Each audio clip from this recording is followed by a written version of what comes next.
Varicose veins తో బాధపడుతున్నారా? దసరా సందర్భంగా ఉచిత కన్సల్టేషన్, సర్జరీపై 20% వరకు డిస్కౌంట్. నమస్తే రమ్మగారు. నమస్తే చే రమ్మగారు, మనము భారతంలో చిన్న కథలు చెప్పుకున్నాం కదా, ఉమ్. ఒక కథ ఏదైనా చెప్తారు ఈరోజు? నలమహారాజు కథ చెప్పుకుందాం జయ. భారతంలోదే ఇది.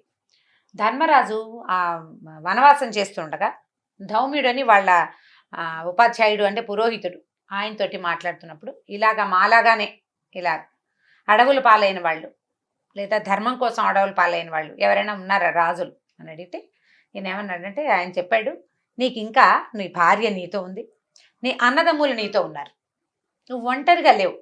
కానీ పూర్వం నలమహారాజు ఒంటరిగా అడవుల పాలయ్యాడు, ఎవ్వరూ లేకుండా, తోడు లేకుండా. భార్యాద్వితీయుడే, భార్య ఉంది, తర్వాత భార్యను కూడా విడిచిపెట్టి ఆయన ఇలాగ శాపాలు అవి అనుభవించవలసి వచ్చింది. చాలా కాలం తర్వాత ఆయన మళ్ళీ ఆయన జీవితంలో సుఖ సంతోషాలు వచ్చినాయి. కానీ నలుడు చాలా గొప్ప రాజు, చాలా గొప్పవాడు. కానీ అంత గొప్పవాడికి కూడా కలి ప్రభావం వల్ల ఇలా జరిగింది, కలిపురుషుని ప్రభావంతో ఇట్లా జరిగింది అని చెప్పి ఈ కథని చెప్పాడట.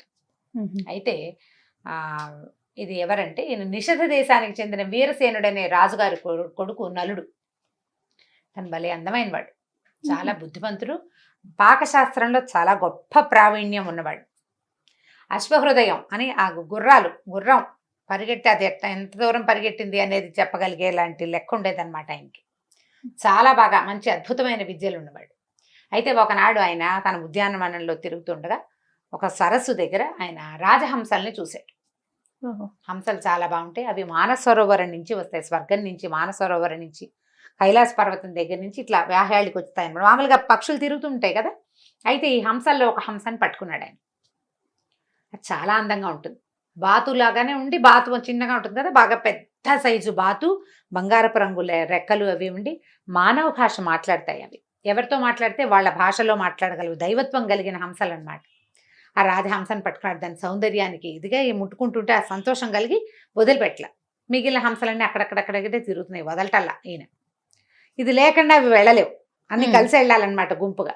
సరే ఆ హంసంది, నిషధ మహారాజా నన్ను వదిలిపెట్టు, నన్ను వెళ్ళని, నీ మనసులో ఏముందో ఆ కోరికని తీరేలాంటి మార్గం నా దగ్గర ఉంది, చెప్తాను. ఏముంది నా మనసులో అన్నాడు. నువ్వు విదర్భ రాజకుమార్తె అయిన దమయంతిని గురించి ఆలోచిస్తున్నావు, ఆమె నీ యందు అనుకూలరాలుగా ఉండేలాగా నేను చేస్తా. నీకు ఎట్లా తెలుసున్నాడు, నీ మనసు తెలుసుకోగలను, నువ్వు నన్ను పట్టుకున్నావు, నీ హృదయానికి చేర్చుకున్నావు, నీ హృదయంలో ఏముందో నాకు తెలుసు. నీకు ఆవిడ మహాసౌందర్యవతి అమ్మాయి దమయంతి, విదర్భ రాజకుమార్తె. కాబట్టి నేను ఆ అమ్మాయిని నీకు అనురూపం చేస్తా, అంటే కాదు ఏమనాలి దాన్ని, అనుకూలని చేస్తాను, అనుకూలింపు చేస్తాను, నన్ను వదిలిపెట్టు, నేను మళ్ళీ నేను ఇక్కడ కలుసుకుంటాను అని చెప్పింది. ఈయన అప్పటికి కొంచెం వివాహ యోగ్య వయస్కుడు. ఈ విదర్భ రాజకుమార్తె భీమసేనుడని మహారాజు, ఆయనకి ఒక కూతురు ఉంది, 3 కుమారులు కూడా ఉన్నారు. దమయంతి ఆవిడ పేరు. ఆవిడ మహాసౌందర్యవతి అని అప్పటికి చాలా పేరుంది. అయితే ఈ అమ్మాయిని పెళ్లి చేసుకోవాలని ఉంది ఆయనకి మనసులో, ఆవిడ చాలా అందగత్తని వినున్నాడు.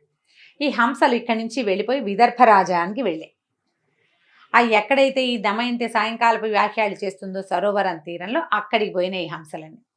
ఈ రాజహంస అక్కడక్కడే తిరిగి తనని దమయంతి పట్టుకునేలాగా చేసింది.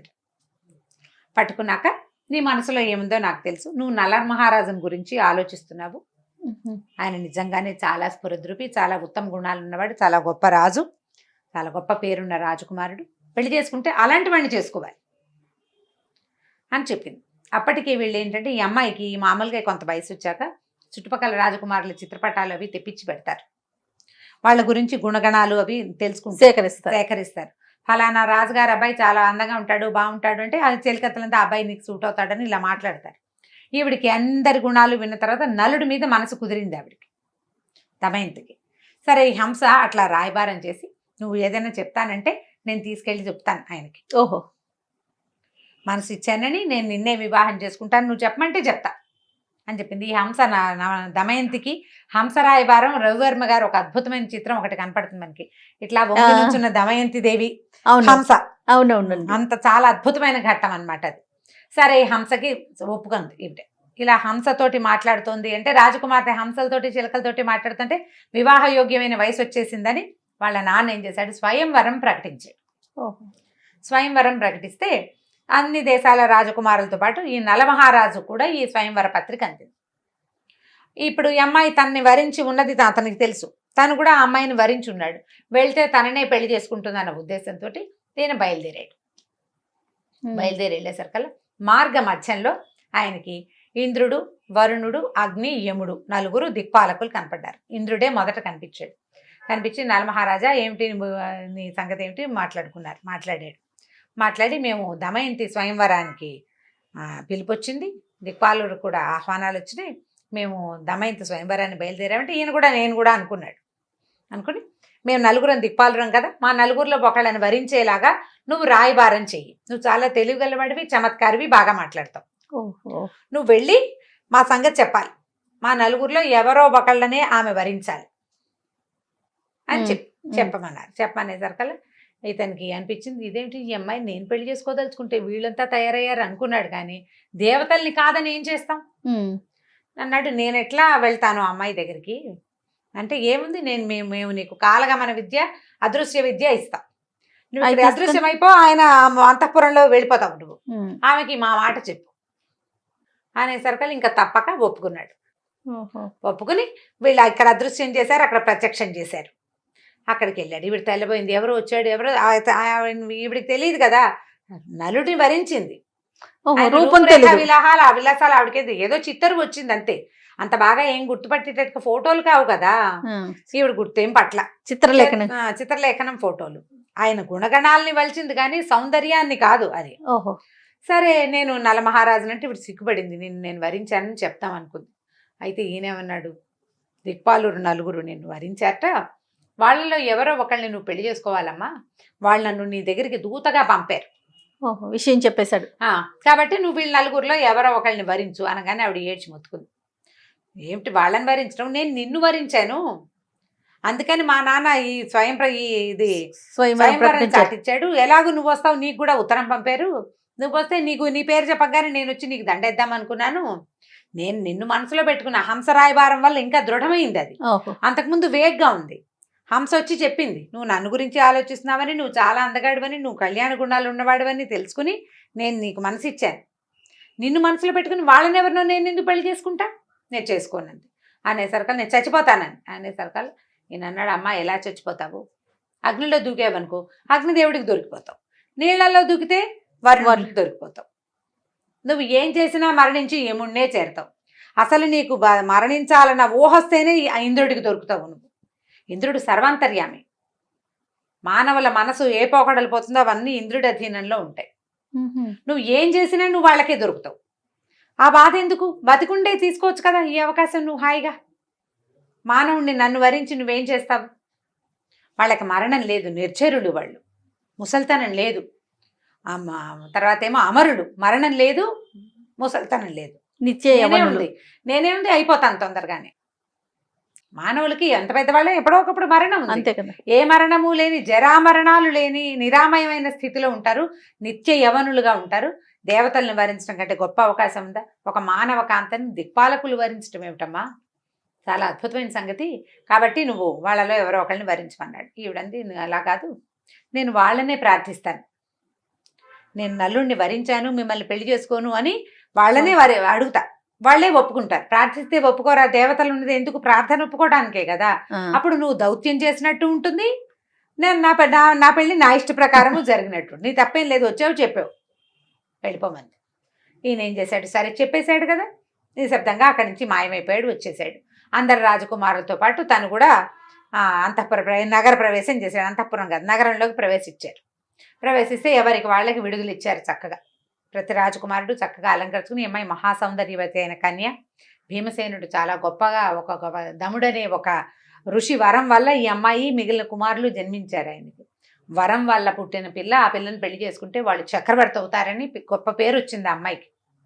సరే అందరూ సిద్ధంగా ఉన్నారు, స్వయంవరం సభలో అటు ఇటు అందరూ బారులు తీరి కూర్చున్నారు.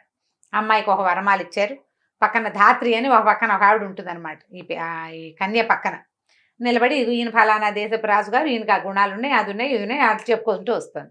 ఈయన నిషధ దేశపు రాజు, నలగ మహారాజు అని చెప్పంగానే నలుడు లేచి నిలబడ్డాడు. ఆయన పక్కన కూర్చున్నారు ఇంకో 4, నలుగురు లేచి నుంచున్నారు. 5గురు నలమహారాజులు లైన్గా నిలబడి ఉన్నారు. అక్కడ 5గురు నుంచున్నారు ఒకేసారి. తెల్లబోయారు సభ అంతా. ఈ అమ్మాయి నిర్ఘాంతపోయింది. వీళ్ళల్లో నలుడెవరో గుర్తుపట్టాలి. ఎవరికి దండేస్తే వాడు కాకపోతే అంతే సంగతులు. అంతే సంగతులు. ఇక అలా చూస్తుంది. పొద్దున్నే గౌరీ పూజ చేయించారు అమ్మాయితోటి. అప్పుడే గౌరీదేవికి దండం పెట్టుకుంది. నాకు నలుడే భర్తగా కావాలి. నలుడినే నా మనసులో వరించాను. అతను తప్ప ఇతరులని నేను వల్లను. నాకు నలుడితోటి పెళ్లి చేయమని గౌరీదేవికి దండం పెట్టుకుంది. ఈ దండ చెత్త పుసుకుని కళ్ళు మూసుకుందామే అంతే. నేను ఏం చేసి వీళ్లలో నలుడిని గుర్తుపట్టగలను? నేను నలుడిని మనసా వాచా కర్మణ ప్రేమించాను. నా మనసు తప్పకూడదు. నాకు నిశ్చయమైన బుద్ధి ఉండి నేను వరప్రభావంతో పుట్టిందని నా బుద్ధి నిశ్చయమైన బుద్ధిగా ఉండాలి కదా. నేను ఎవరో ఒకళ్ళ రూపానికి కాదు నేను వలిచింది. నలుడి రూపం నేను నిన్న చూసా. ముందు నాకు ఎలా తెలుసు? నరుడి అతని తాలూకు గుణగణాలే తెలుసు. నేను గుణగణాలు వలిచిన దాన్ని అయితే, నేను బుద్ధిమంత్రాలనైతే వీళ్ళ నుంచి నలుడిని నాకు సెపరేట్ చేసి చూపించాలి నువ్వు. బ్రెయిన్లో ఒక చిన్న స్పార్క్ లాగా వచ్చింది అమ్మాయికి. ఏం స్పార్క్ వచ్చిందంటే, దేవతలకి మానవులకి కొన్ని తేడాలు ఉన్నాయి ప్రత్యక్షంగా. అవి ఏమిటి? వచ్చిన పెళ్లి కొడుకులందరికీ పువ్వుల దండలు వేశారు మెళ్ళో. మానవులు కనుక పువ్వుల దండలు వేసుకుంటే మన ఒంట్లో ఉన్న వేడికి విశ్వాసాలు స్పీడ్గా ఉంటాయి. మధ్యాహ్నం ఎప్పుడో పొద్దున ఎప్పుడో వచ్చి కూర్చున్నారు. తర్వాత ఏమో ఏమై నన్ను వరిస్తుందో లేదో అని ఒక ఎక్సైట్మెంట్ ఉంటుంది లోపల. దాంతో ఒళ్ళు వేడెక్కిపోతుంది. పువ్వుల దండలు వాడిపోతాయి. ఈ 5గురిలో ఒకటి మెడలో దండ మాత్రం కొంచెం వాడింది. మిగిలిన మాత్రం ఫ్రెష్గా కోసిన పువ్వు కోసినట్టే ఉంది. వాళ్ళకి విశ్వాసాలు లేవు, ఎక్స్ప్రెషన్స్ ఏమీ లేవు బాడీలో. తర్వాత చెమట పొయ్యదు, కళ్ళు ఆర్పదు, బ్లింకింగ్ ఉండదు కదా. అనిమిషులు వాళ్ళు. అనిమేష్ అని పేరు పెడతారు. నిమేషము లేనివాడు, రెప్పపాటు లేదు వాళ్ళకి. అక్కడి నుంచి పాదాలు నేలని అంటవు. ఒక్క రవ లేచి పైకి ఉంటారు. నేల మీద నిలబడితే చెప్పులు వేసుకుని నుంచున్నారు. నేల మీదకి ఇట్లా రావు పాదాలు. కొద్దిగా పైకి ఉంటాయి. చాలా కొంచెం మెల్లిగా పరిశీలించుకుంది. ఈ దండ వాడి స్థిమితంగా నేల మీద నిలబడి రెప్పలారుస్తూ తన వైపు చూస్తున్న నలుడిని గుర్తుపట్టి దండ ఎత్తి మెళ్ళ వేసి. ప్రజలంతా చప్పట్లు కొట్టారు. ఈ పక్కనున్న 4గురు తమ రూపాల్లోకి వచ్చేసారు. వచ్చేసి శభాష్ అన్నారు. నలుడు మేము స్వయంవరం చూడ్డానికే బయలుదేరాం. నలమహారాజు గొప్పతనం తెలుసుకోవటం కోసం, అతని పట్ల ఈ అమ్మాయికి ఎంత ప్రేమ ఉందో తెలుసుకోవటం కోసం. రెండోది, తను ప్రేమించిన అమ్మాయిని దిక్పాలుడికి ధారపోయటానికి సిద్ధపడే ఆ మనస్తత్వానికి, అతని ధర్మ పరిరక్షణ గురించి అతను ఎట్లా ఆలోచిస్తాడో తెలుసుకోవడం కోసం ఈ ప్రయత్నం చేశామని చెప్పి వీళ్ళిద్దరినీ దీవించారు. నలుడు దమయంతి వివాహం చేసుకున్నారు. నల దమయంతుల వివాహ కథ చాలా గొప్ప కథ. ఈ కథ తర్వాత ఎట్లా వీళ్ళిద్దరూ రాజ్యం చేశారు, ఎట్లా నలుడు అడవుల పాలయ్యాడు, మళ్ళీ దమయంతిని ఎట్లా సాధించాడు అనేవి ఇంకొక 2-3 కథల్లో మనం వినొచ్చు.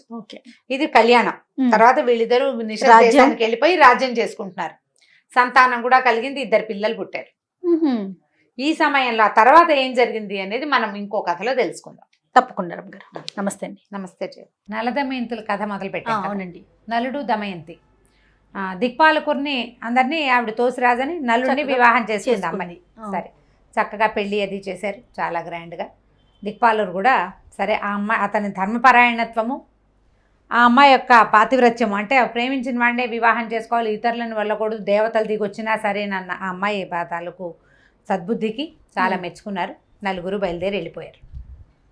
ఇక్కడ ఏమైంది, చక్కగా నిషధరాజుకిను ఈ విదర్భ రాజకుమార్తె అయిన దమయంతికి విశేషంగా హడావిడి చేసి పెళ్లి చేశారు.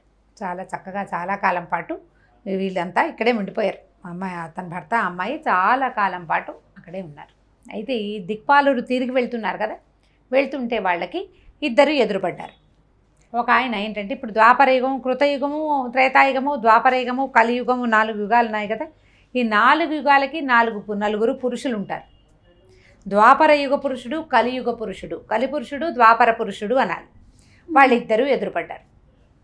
ఎదురుపడేసరికల్లా కొన్ని కథల్లో శనేశ్వరుడు అని కూడా చెప్తారు.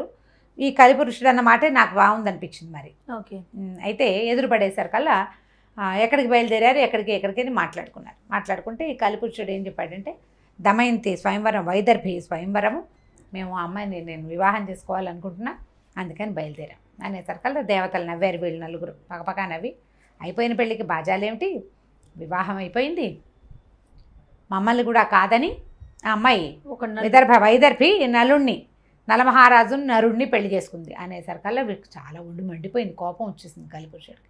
మేము రాను కూడా మమ్మల్ని అందరికీ ఉత్తరాలు పంపించారు, రాకుండానే పెళ్లి చేసేస్తారా, పైగా దేవతల్ని దిక్పాలురుని కాదని నరుణ్ణి వలవడానికి ఏమిటి కారణం, అతను చాలా ఉత్తమ గుణాలు ఉన్నవాడు, చాలా ధర్మపరాయణుడు, ఏ లోపము లేని ఉత్తమ మానవుడు అని దేవతలు మిగిలిన వాళ్ళు నలుగురు చెప్పారు, ఇంద్రాది దిక్పాలకుడు.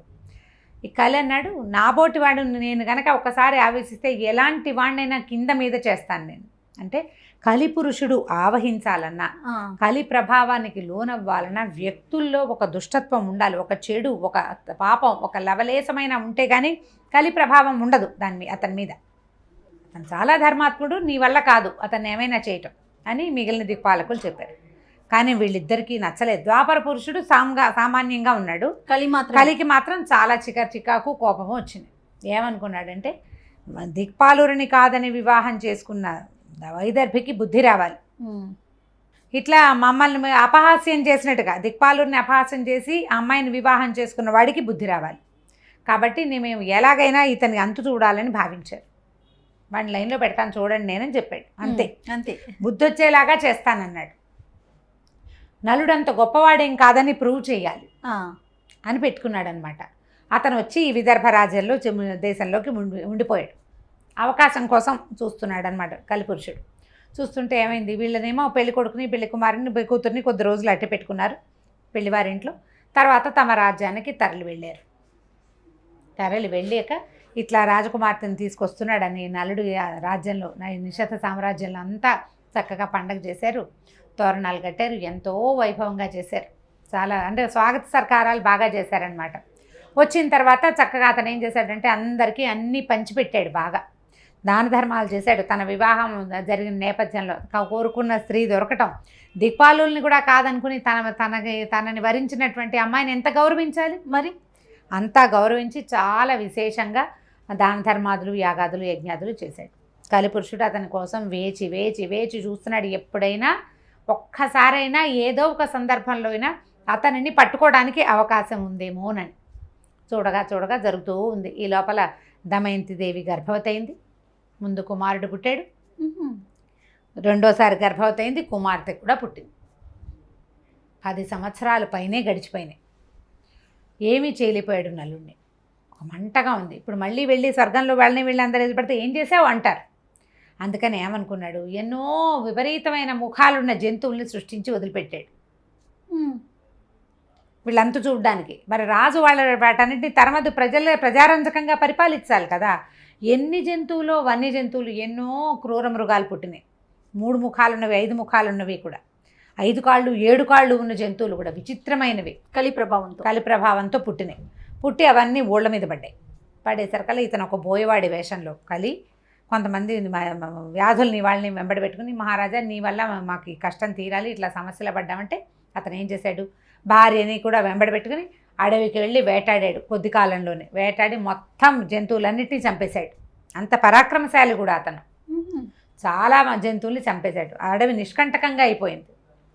ఇప్పుడు ఇతన్ని రాజ్యంలో నుంచి బయటికి కదపడమే, కానీ ఎక్కడ అతను ఏ పొరపాట్లు చేయడు.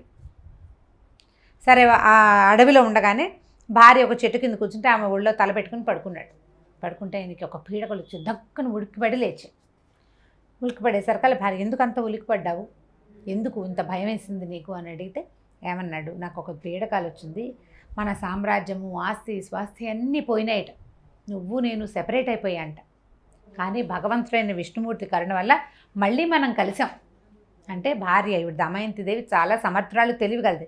ఆవిడేం చెప్పిందంటే, కష్టాలు మనుషులకు గాక మానలకు వస్తాయా, మానవులం మనం కష్టపడటానికే పుట్టాం, ఏదో ఒక కష్టం ఎవరికైనా తప్పదు. ప్రతి జీవికి జీవితంలో ఎప్పుడో ఒకప్పుడు ఒడిదుడుకులు ఎగుడులు ఉంటాయి.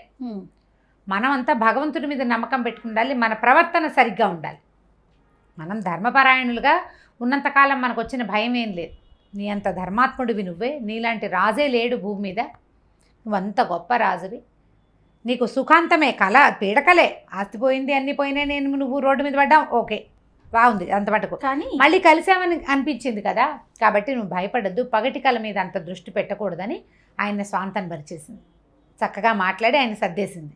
కలి వేచి ఉన్నాడు, పట్టుకోలేకపోయాడు ఆయన. సరే మళ్ళీ వెనక్కి వెళ్ళిపోయారు. కొద్ది రోజులు గడిచాక ఏవో యజ్ఞయాగాదులు చేస్తుండగా ఈయన ఏం చేశాడంటే ఒకనాడు బాత్రూమ్కి వెళ్ళి కాళ్ళు కడుక్కున్నాడు. కడుక్కుంటే ఒక చోట అంత చోట తడి తగలకుండా ఉండిపోయింది. అశుచిగా ఉండి మళ్ళీ వచ్చి యజ్ఞవేదిక దగ్గర కూర్చున్నాడు.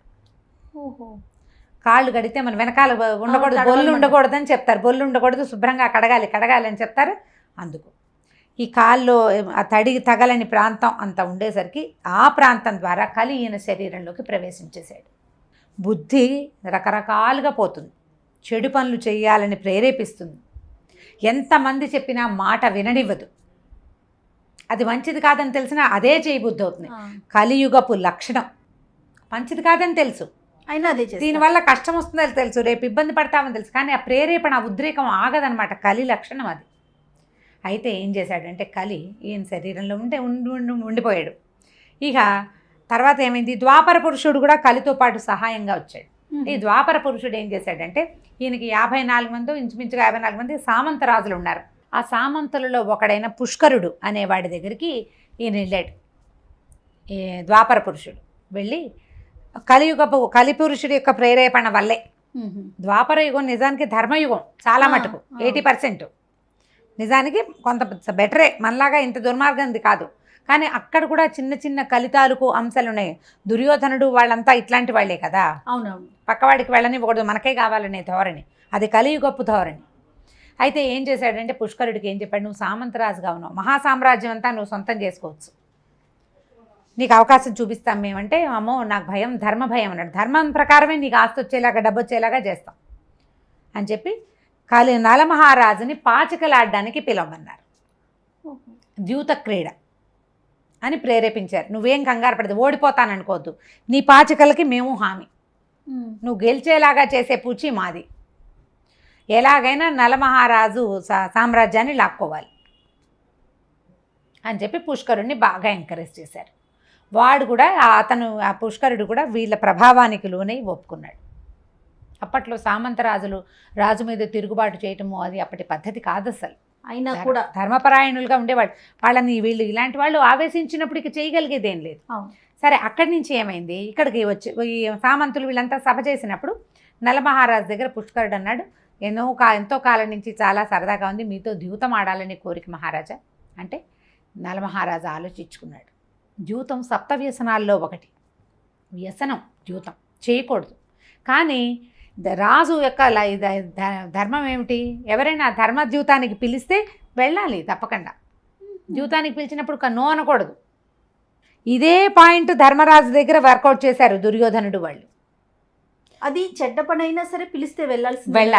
యుద్ధానికి కానీ క్రీడకి కానీ పిలిస్తే నో చెప్పకూడదు. యుద్ధానికి రమ్మంటే వెళ్ళి తీరాలి. ద్యూతానికి రమ్మన్నా కూడా అంతే. క్రీడకి మన ఇద్దరం కలిసి ఆడుకుందాం రా అని పిలిస్తే రాజు కాదనకూడదు. అవతల వాడు కూడా రాజు కదా, సమౌజ్జి, వాడు పిలిస్తే వెళ్ళాలి. అనుకుంటాం కానీ రాజులకు ఉండే కష్టాలు రాజులకు కదండి. మరి వాళ్ళకి బోల్డ్ కష్టాలు ఉన్నాయి. అదే కదా, వాళ్ళు చాలా చేయాలి, అందరినీ సాటిస్ఫై చేయాలి. పాపం వాళ్ళు ఎంత కష్టమో రాచరికం చిన్నది కాదు. కత్తి మీద సాము, అసిధారా వ్రతం అంటారు. ఇప్పుడు చూడు, రాచ కొలువు అసిధారా వ్రతమే, రాజుగా సక్సెస్ అవ్వటము అసిధారా వ్రతమే. అక్కడి నుంచి ఏమైంది, ద్యూతానికి పిలిచారు. సరదా ఆట. ఓకే, ఏమైంది, సామంతుల్ని ప్రజల్ని అందరినీ పంపేశారు. వీళ్ళిద్దరు కలిసి ఓ భవనంలో మొదలుపెట్టారు. మొదలుపెట్టి దమయంతి ఏమిటంటే ఆట ఎందుకు వచ్చింది ఇదంటే, ద్యూతానికి పిలిచాడు సరదాగా. మొదట ఈ చేతిగా నా గాజు, నా కంకణం నీ కంకణం, నా కేయూరం నీ కేయూరం, నా కిరీటం నీ కిరీటం.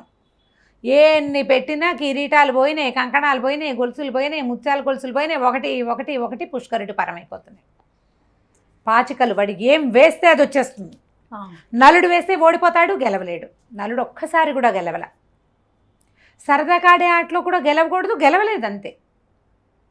ఇతనికి లోపల కూర్చున్న కలిపురుషుడు నో అనిపించాల. మళ్ళీ గెలుస్తానేమో, ఈసారి పోగొట్టుకున్నదంతా లాగేసుకోవచ్చేమో. అదే కదా వ్యసన పరుగులకి వచ్చేది. అవునండి, ప్యాకెట్లో పోగొట్టుకుంటారు. ఇంకొకసారి ఒక 10,000 దొరికితే పోగొట్టిందంతా లాగేస్తాను అనుకుంటారు. కలి లక్షణం అది. వ్యసనాన్ని మాననివ్వడు కలి.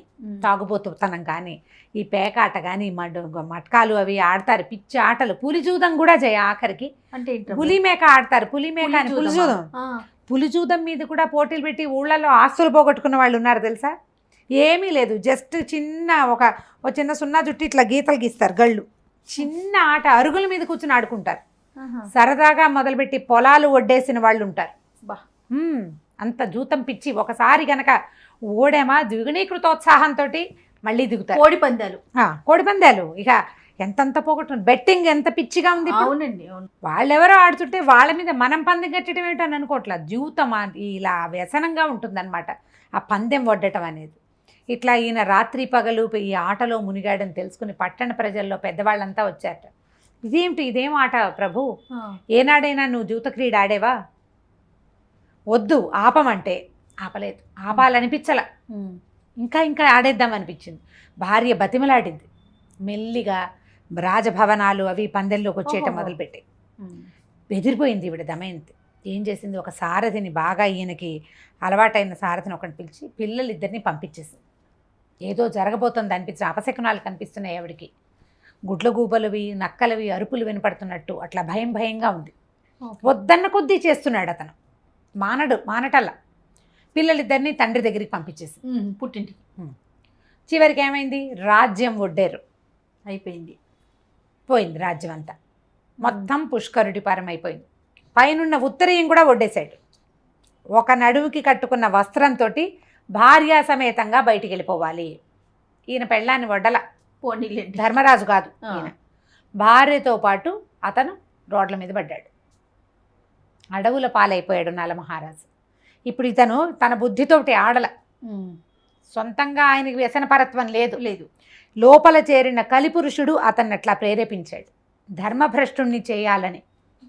కానీ ఓడిపోయినా కూడా, ఓడిపోతే ఇప్పుడు ధర్మపారాయణుడు కాదనుకో, అతనికి ధర్మం లేదనుకో, నువ్వు మా ఇంటికి వచ్చాడో తొక్కలేదు, నువ్వు ఇదేమిటి నేను చేయను అని తిరగబడచ్చు. పడలేదు. కానీ అతను పడకుండా ఏం చేశాడు, ఏం సరదా కాడినా ఇంకోటి రక్షిస్తాడు కదా, సరదా కాడను ఇంకొకటి ఆడు, నేను ఓడిపోయాను కాబట్టి పందానికి ఒప్పుకోవాల్సింది, వడంబడి చేయాల్సిందేనని భార్యను తీసుకుని బయలుదేరాడు. ఆవిడ సాధారణ దుస్తులతోటి, ఈయన నడువుకున్న ఒకే ఒక వస్త్రంతో, ఉపరి వస్త్రం కూడా లేకుండా అడవుల పాలైపోయారు. ఇక నడిచారు, దరి తెన్ను తెలీదు, ఎక్కడికి వెళ్ళాలో తెలీదు. ప్రజలంతా గోడుగోడుమని ఏడ్చారు. ఆయన వెనకాల పడి వస్తామన్నారు.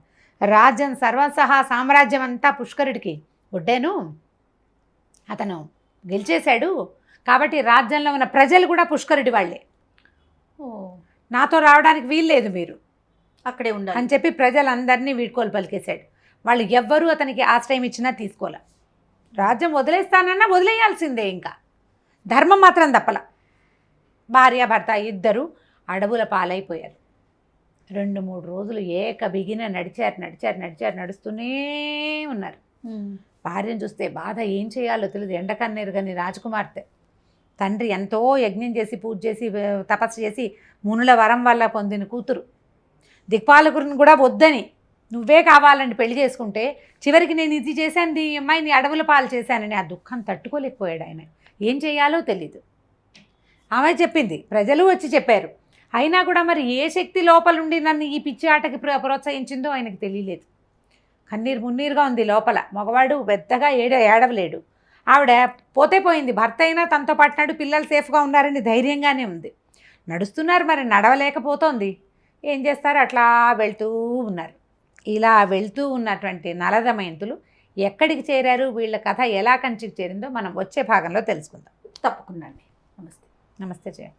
రమ్మగారు, మనం భారతంలో చిన్న కథలు చెప్పుకుంటున్నాం కదా, నలదమయంతుల కథ చెప్పుకుంటున్నాం. అవును, అడవిలోకి వచ్చేసారు.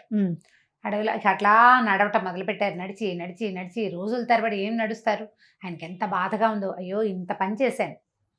ఇప్పుడు ఏదైనా చేసేసేటప్పుడు ఎవరికి ఏమనిపించదు, అయిపోయాక తర్వాత వచ్చిన పరిస్థితిని ఎదుర్కోలేకపోతారు. ఎవరూ దానికి అతీతులు కాదు. అవునండి.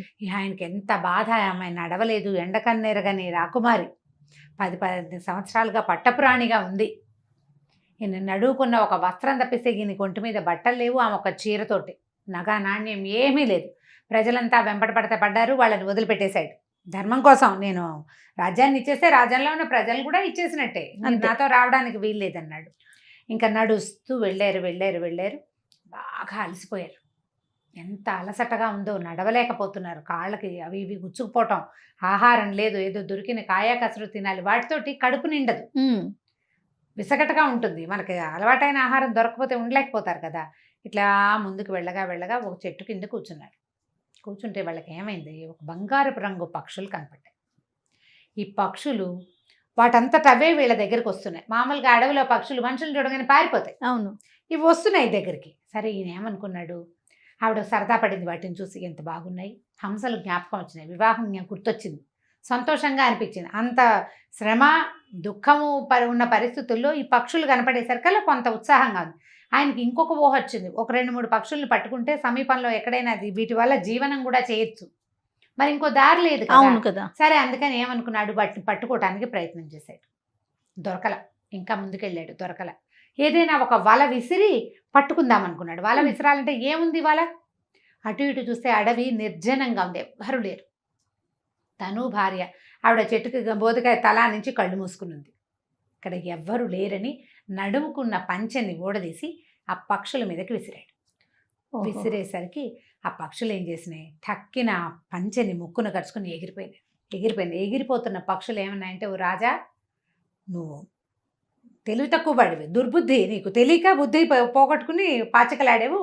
నువ్వు ఏ పాచికలతో ఆడి రాజ్యాన్ని పోగొట్టుకున్నావో ఆ పాచికలమే మేము, కలిపురుషుని దూతలము. ఒకే వస్త్రంతో వచ్చావు, ఆ ఒక వస్త్రం కూడా నీకు లేకుండా పోయింది, ఇక నీ ఇష్టం వచ్చినట్టు ఉండని వెళ్ళిపోయింది. పాచికలే ఇట్లా పక్షులుగా మారినాయి 2. ఓహో. ఈయన నిర్ఘాంతపోయి నిలబడ్డాడు, వివస్త్రుడు, ఒంటి మీద బట్టలు లేవు, ఏం చేయగలడు. భార్య దగ్గరికి వెళ్ళాడు. ఆవిడే దుఃఖపడింది, అయ్యో ఉన్న దౌర్భాగ్యానికి తోడు ఈ దౌర్భాగ్యం కూడా దాపురిచ్చింది మనకి అని. ఏం చేసింది, పమిట ఆవిడ చీర కట్టుకునింది కదా, ఆవిడ కొంగునే ఆయన కూడా నడువుకు చుట్టుకుని ఇద్దరు జోడుగా నడిచారు. ఇంకో వస్త్రం ఏది లేదు కదా. సరే అట్లాగే తిరిగారు. అయితే కొన్ని దారులు కనపడ్డాయి. ఒక ధర్మశాల లాంటిది, ఊరికే ఒక గోపురం లాంటిది ఒకటి ఎవరో కట్టింది ఉన్నదన్నమాట. అక్కడ పడుకున్నారు. ఆ ధర్మశాల దగ్గరికి వెళ్ళేసరికల్లా పడుకుంది. దారులు చూపించాడు, ఇది అవంతికి వెళ్ళే దారి, ఇది అయోధ్యకి వెళ్ళే దారి, అది విదర్భకి వెళ్ళే దారి, ఇదిగో వింధ్య పర్వతాల దారి ఇటువైపు వస్తుందంటే ఆవిడ తెల్లబోయింది. ఇవన్నీ ఎందుకు చెప్తున్నావు నాకు, నువ్వేమైనా ఆలోచిస్తున్నావా, నాకు విదర్భ దారి ఎందుకు చెప్తావు, నన్ను మా అమ్మ నాన్న దగ్గర దింపి వెళ్ళిపోదాం అనుకుంటున్నావా, నువ్వు నన్ను పంపించేద్దాం అనుకుంటున్నావా, నన్ను వదిలిపెట్టి ఉండద్దు. భార్య భగవంతుడిచ్చిన స్నేహితురాలు, భార్యే ధైర్యము, భార్యే ఔషధం. నేను నీ పక్కనే ఉంటా, నీతోటే ఉంటాను, నిన్ను విడిచిపెట్టి నేను వెళ్ళను, నన్ను పంపించే ప్రయత్నం చెయ్యొద్దు, అసలు నిన్ను వదిలిపెట్టి ఉండను. ఆయనకి చాలా దుఃఖంగా ఉంది. మనకి ఇట్లా వచ్చిందంటే వస్తాయి మనుషులకి కష్టాలు, మనుషులకు కాకపోతే మానలకు వస్తాయా, తప్పదు. ఇది వచ్చింది, దీని నుంచి మన ఇద్దరం కలిసికట్టుగా ఉండి ముందుకెళ్దాం, అంతేగాని ఇట్లా వేరే ఆలోచన చేయొద్దని బాగా బతిమలాడి. సరే సర్దు కూరుకున్నాడు. ఆమెతో పాటు ఆ చీరని కొస చుట్టబెట్టుకుని పడుకున్నాడు. కానీ ఈయనకి శరీరం లోపల కలి చేరిపోయాడు. ఆ కలి ఎట్లాంటి ప్రేరేపణ చేశాడంటే, ఇక్కడి నుంచి వెళ్ళిపోవాలి, వదిలేసి ఆ భార్యను వదిలేసి వెళ్ళిపోవాలి. ఈమె ఏమవుతుందో కాన్సిక్వెన్సెస్ ఆలోచించుకొని ఇవ్వటం లేదు, బెంగగా ఉంది లోపల. కానీ వెళ్ళిపోవాలని ఒక ఉద్రేకం వచ్చేసింది అనమాట. ఎలా అంటే, ఇట్లా పరిస్థితులు తోసుకొచ్చినప్పుడు చచ్చిపోదామని, పారిపోదామని, లేచకపోదాం, ఇక్కడ ఉండకూడదని అలా అనిపించి వెనక గురించి ఆలోచించరు. మన అమ్మ నాన్న, మన ఫ్యామిలీ, మన కుటుంబం, ఏది ఆలోచన ఉండదు. ఆ చేసేయాలన్న ఒక్కటే ఉంటుంది. ఈయన ఆ స్థితిలోకి వచ్చేసాడు. అటు ఇటు చూసి ఏదో పదునైన సాధనం కనపడితే చీర కొంచెం చించి ఆమె కొంగు చింపేసి నడువుకు చుట్టుకున్నాడు. తనకు ఒక వస్త్రం తన ఒంటి మీద, సగం చీరే ఉంది ఆవిడ ఒంటి మీద, పాపం ఇక్కడి నుంచి లేదు. మరి ఈ పమిట భుజం మీదకి రావాలంటే ఆవిడ ఇంకొంచెం చీర చిన్నది చేసుకుని కట్టుకోవాల్సిందే. ఒళ్ళు తెలిస్తే, తెలియని దుఃఖంలో ఉంటే ఆవిడ అటగే సగం చీరతోటే ఉంటుంది. ఆ చీర నడువుకు చుట్టు పెట్టుకున్నాడు, వెళ్ళిపోయాడు. వెళ్ళాడు కానీ ఆయనకి మళ్ళీ దుఃఖం ఆగటల్లా. మళ్ళీ వెనక్కి వచ్చాడు, ముందుకు వచ్చాడు, 4 సార్లు అటు ఇటు తిరిగాడు. ఆ శాల వైపుకి తిరిగి ఇక లాభం లేదనుకున్నాడు. 4 దిక్పాలకులకి చెప్పాడు, ఈమెను రక్షించండి, భగవంతుడా ఈమెను రక్షించు, నాతో ఉంటే ఇంకా కష్టపడుతుంది. ఇప్పుడు కాసేపు వెతుక్కుని తర్వాత తమ విదర్భకి దారి చూపించా, వెళ్ళిపోతుంది విదర్భ వైపుకి. దిక్పాలకులు రక్షిస్తారు ఈవిడ్ని, దిక్కులు రక్షిస్తాయని దుఃఖపడుతూ ఈయన కాస్త వెళ్ళిపోయాడు. ఈవిడ ఇక్కడ ఉండిపోయింది. మెలకు వచ్చి చూసుకుని భర్త ఏ పండో ఫలమో తేవడానికి వెళ్ళాడు అనుకుంది. ఓహో. కాసేపు చూసింది రాలా.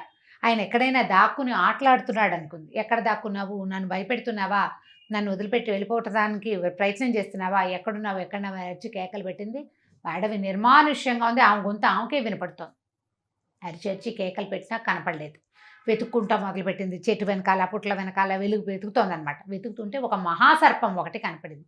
ఆవిడికి ఒళ్ళు తెలిసే స్థితిలో లేదు. దుఃఖము, భయము, గాభరా, భర్త తనని విడిచిపెట్టి వెళ్ళిపోయాడు, ఏం అఘాయిత్యం చేసుకుంటాడోనన్న భయము అన్నీ కలిసి ఈ పాముని శ్రద్ధ పెట్టలేదు ఆవిడ.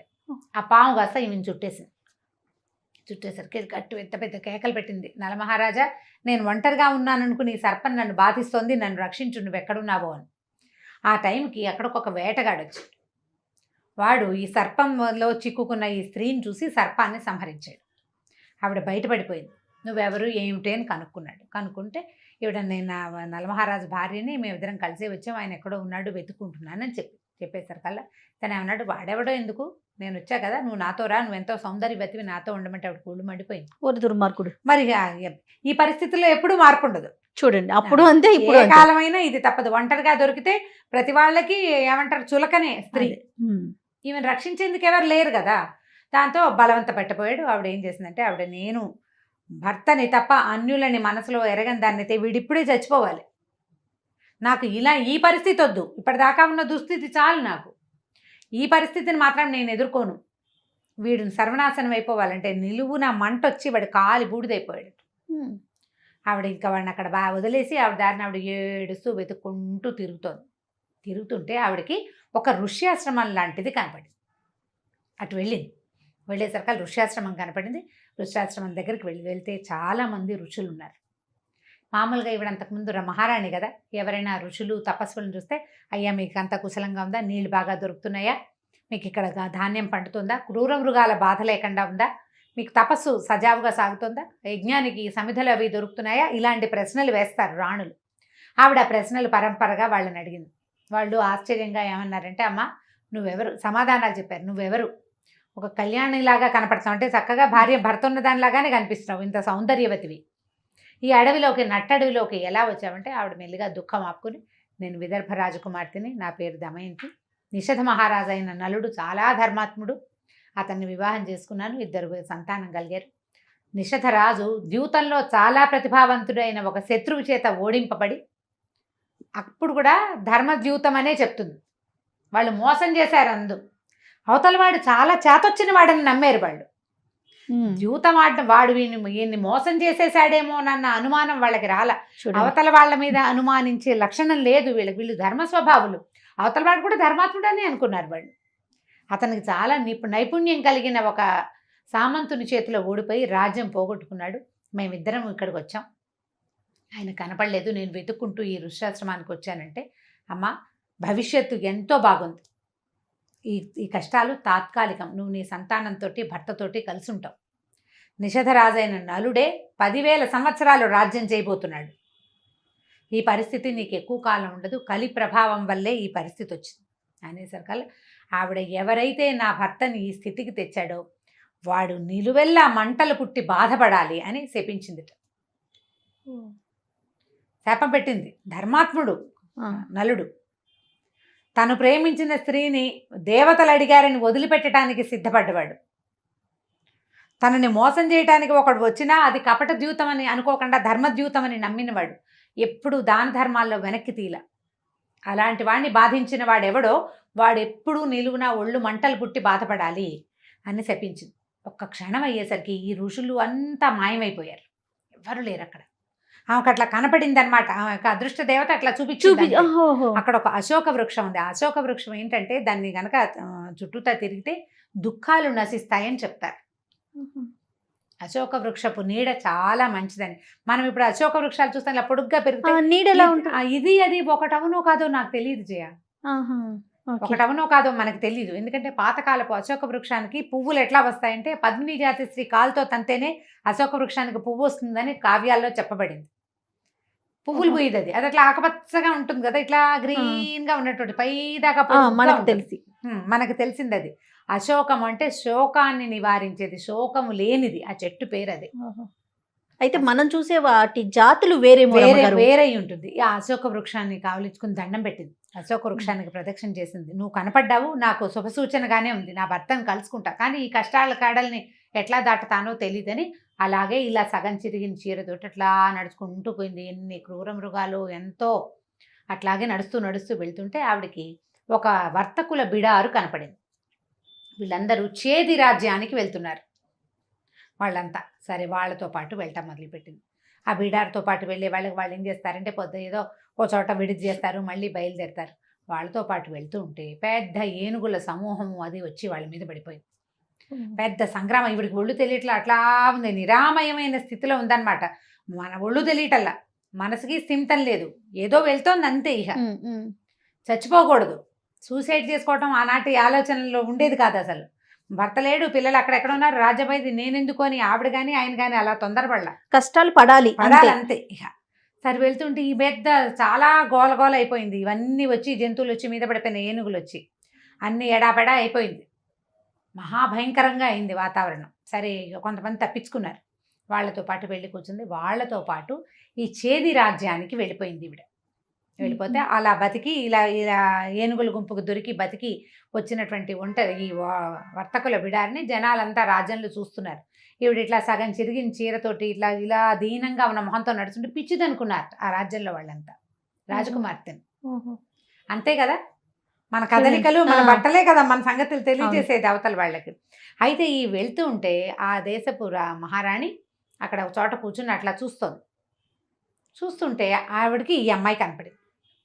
ఈ నడక, ఆ మనిషి తాలూకు ఆకారము అవన్నీ ఆవిడకి చాలా విశేషమైన కళకాంతులతోటి కూర్చొచ్చినాయి. వస్త్రాల్లోకి వెళ్ళలా, ఆవిడ గుర్తించింది ఈ అమ్మాయి దగ్గర ఏదో ఒక కళ ఉందని, అపూర్వమైన శోభ ఒకటి ఉంది. ఆ అమ్మాయిని పిలిపించింది ఆవిడ. అమ్మాయి ఎవరు నువ్వు, ఏమిటి, ఎందుకు ఇలా వచ్చావంటే నేను ఫలానా అని చెప్పకుండా నా భర్త నుంచి సెపరేట్ అయిపోయాను, ఆయన చాలా రాజ్యం, అది గొప్ప రాజ్యం కలిగిన వాడు, ఈ శత్రువు వల్ల ఒక ఇబ్బందితోటి మేమిద్దరం వేరువేరు అయిపోయాము, నేను ఒక్కదాన్నే ఉన్నాను, ఇట్లా అతన్ని వెతుకుంటూ తిరుగుతున్నానంటే ఈవిడేమంది, అమ్మ నా దగ్గర ఉండు, ఇక్కడ ఉండు, అంతఃపురంలో ఉండమంటే ఈవిడేమందంటే కొన్ని షరతులతోటైతే ఉంటా, పరాన్నం భుజించను, ఎంగిళ్ళు తిన్ను, మరి నా భర్తని మరి రాజకుమార్తె ఆవిడ మహారాణి కదా, నా భర్తని వెతికే క్రమంలో నేను బ్రాహ్మణులతోటి నిత్యము సంభాషిస్తాను, వాటికి ఒప్పుకుంటే నేను ఇక్కడ ఉంటానంది. బ్రాహ్మణులు ఆ ఊరు నుంచి ఈ ఊరు నుంచి వస్తారు, మీరు ఎవరైనా నిషధరాజును చూసారా, ఎక్కడైనా ఉన్నాడని కనుక్కోవాలంటే వాళ్ళతో మాట్లాడాలి కదా, నేను ఒక వ్రతంలాగా ఉంటాను అని అడిగితే సరే ఉండమన్నారు, ఉంచుకుంటా ఉన్నారు. ఆవిడకు ఒక కూతురు సునంద, ఆ సునందకి అప్పచెప్పింది, నీ వయసు ఆవిడే అమ్మాయే, ఈ అమ్మాయిని నీతో పాటు ఉంచుకో, నీ స్నేహితురాలుగా భావించు, సోదరిగా భావించు, ఈమె ఒక మహావ్రతంలో ఉంది, భర్త కోసం వేచి ఉంటుంది అని చెప్పి అక్కడ ఈవిడ ఉండిపోయింది. కాదు రమ్మగారు, భర్త విదర్భకి దారి చూపించాడు కదా, పుట్టింటికి వెళ్ళాలి ఆవిడ, చెడి పుట్టిల్లు చేరకూడదు, వెళ్తే భర్తతోటి వెళ్ళాలి అంతే. ఇక దారి దేవుడు చూపించిన దారి వైపు చేది రాజ్యానికి వెళ్ళిపోయింది. ఈవిడ అదృష్టం ఎక్కడుందంటే చేది రాజ్యపు రాణి విదర్భరా మహారాణి యొక్క చెల్లెలు, అక్క చెల్లెళ్ళు వాళ్ళు. కానీ అక్క కూతుర్ని ఆవిడ ఎందుకు గుర్తుపట్టలేదంటే పిల్లల్ని గుర్తుపట్టే పరిస్థితులు ఆనాడు లేవు. వివాహాలు అయిపోయాక రాజ్యాలు సెపరేట్ అయిపోతే అసలు ఈ పుట్టిళ్ళకి కూడా వెళ్ళే పరిస్థితులు లేని కాలం అది. ఎప్పుడో వెళ్ళేవాళ్ళు, ఎప్పుడో కలుసుకునేవాళ్ళు, ఊరికే వాళ్ళ కబుర్లు తెలుస్తాయి తప్ప అంతకంటే మనుషులు మనకు మళ్ళీ కజిన్స్ కలిసి ఎండాకాలం స్పెండ్ చేయటాలు అప్పుడు ఆ అవకాశాలు అప్పుడు లేవు. ఆవిడ ఈ పిల్లని పుట్టినప్పుడు చూసింది, అంతేగాని ఆవిడ తెలీదు, గుర్తుపట్టల.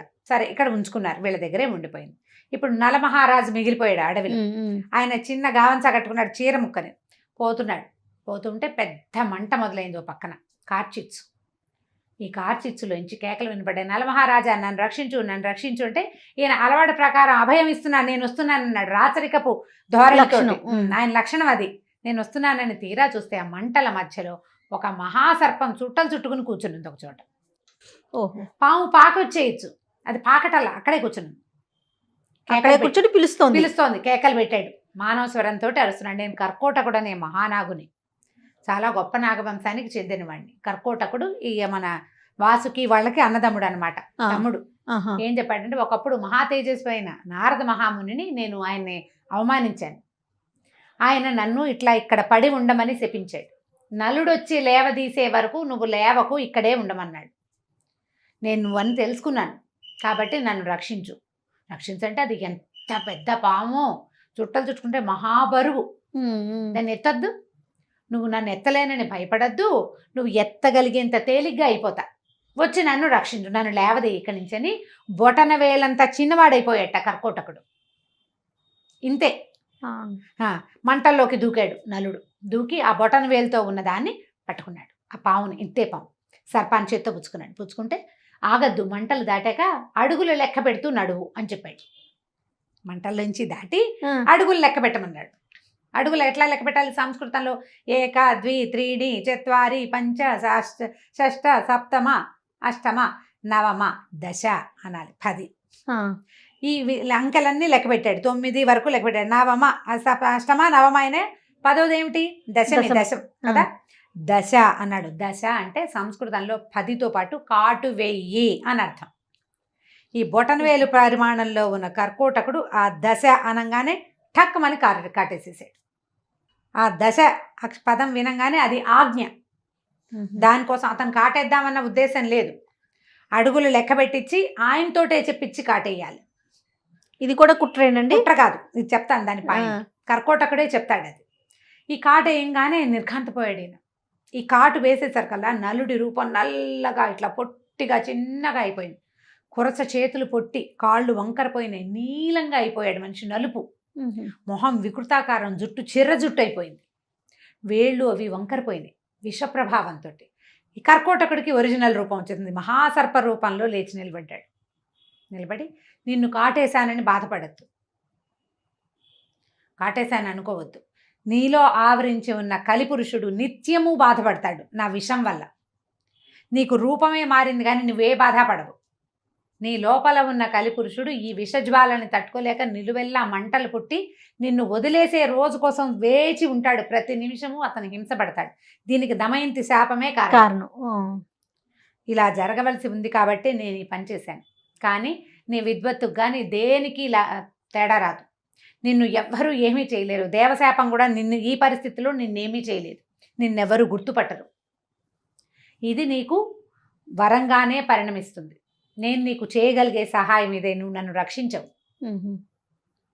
నీలో ఉన్న కళని శిక్షిస్తున్నాను ఈ రకంగా నేను అని చెప్పి ఒక వస్త్రాల జత, ఒక పంచావుత్తరీయము, దివ్య వస్త్రాలు చేతిలో పెట్టాడు.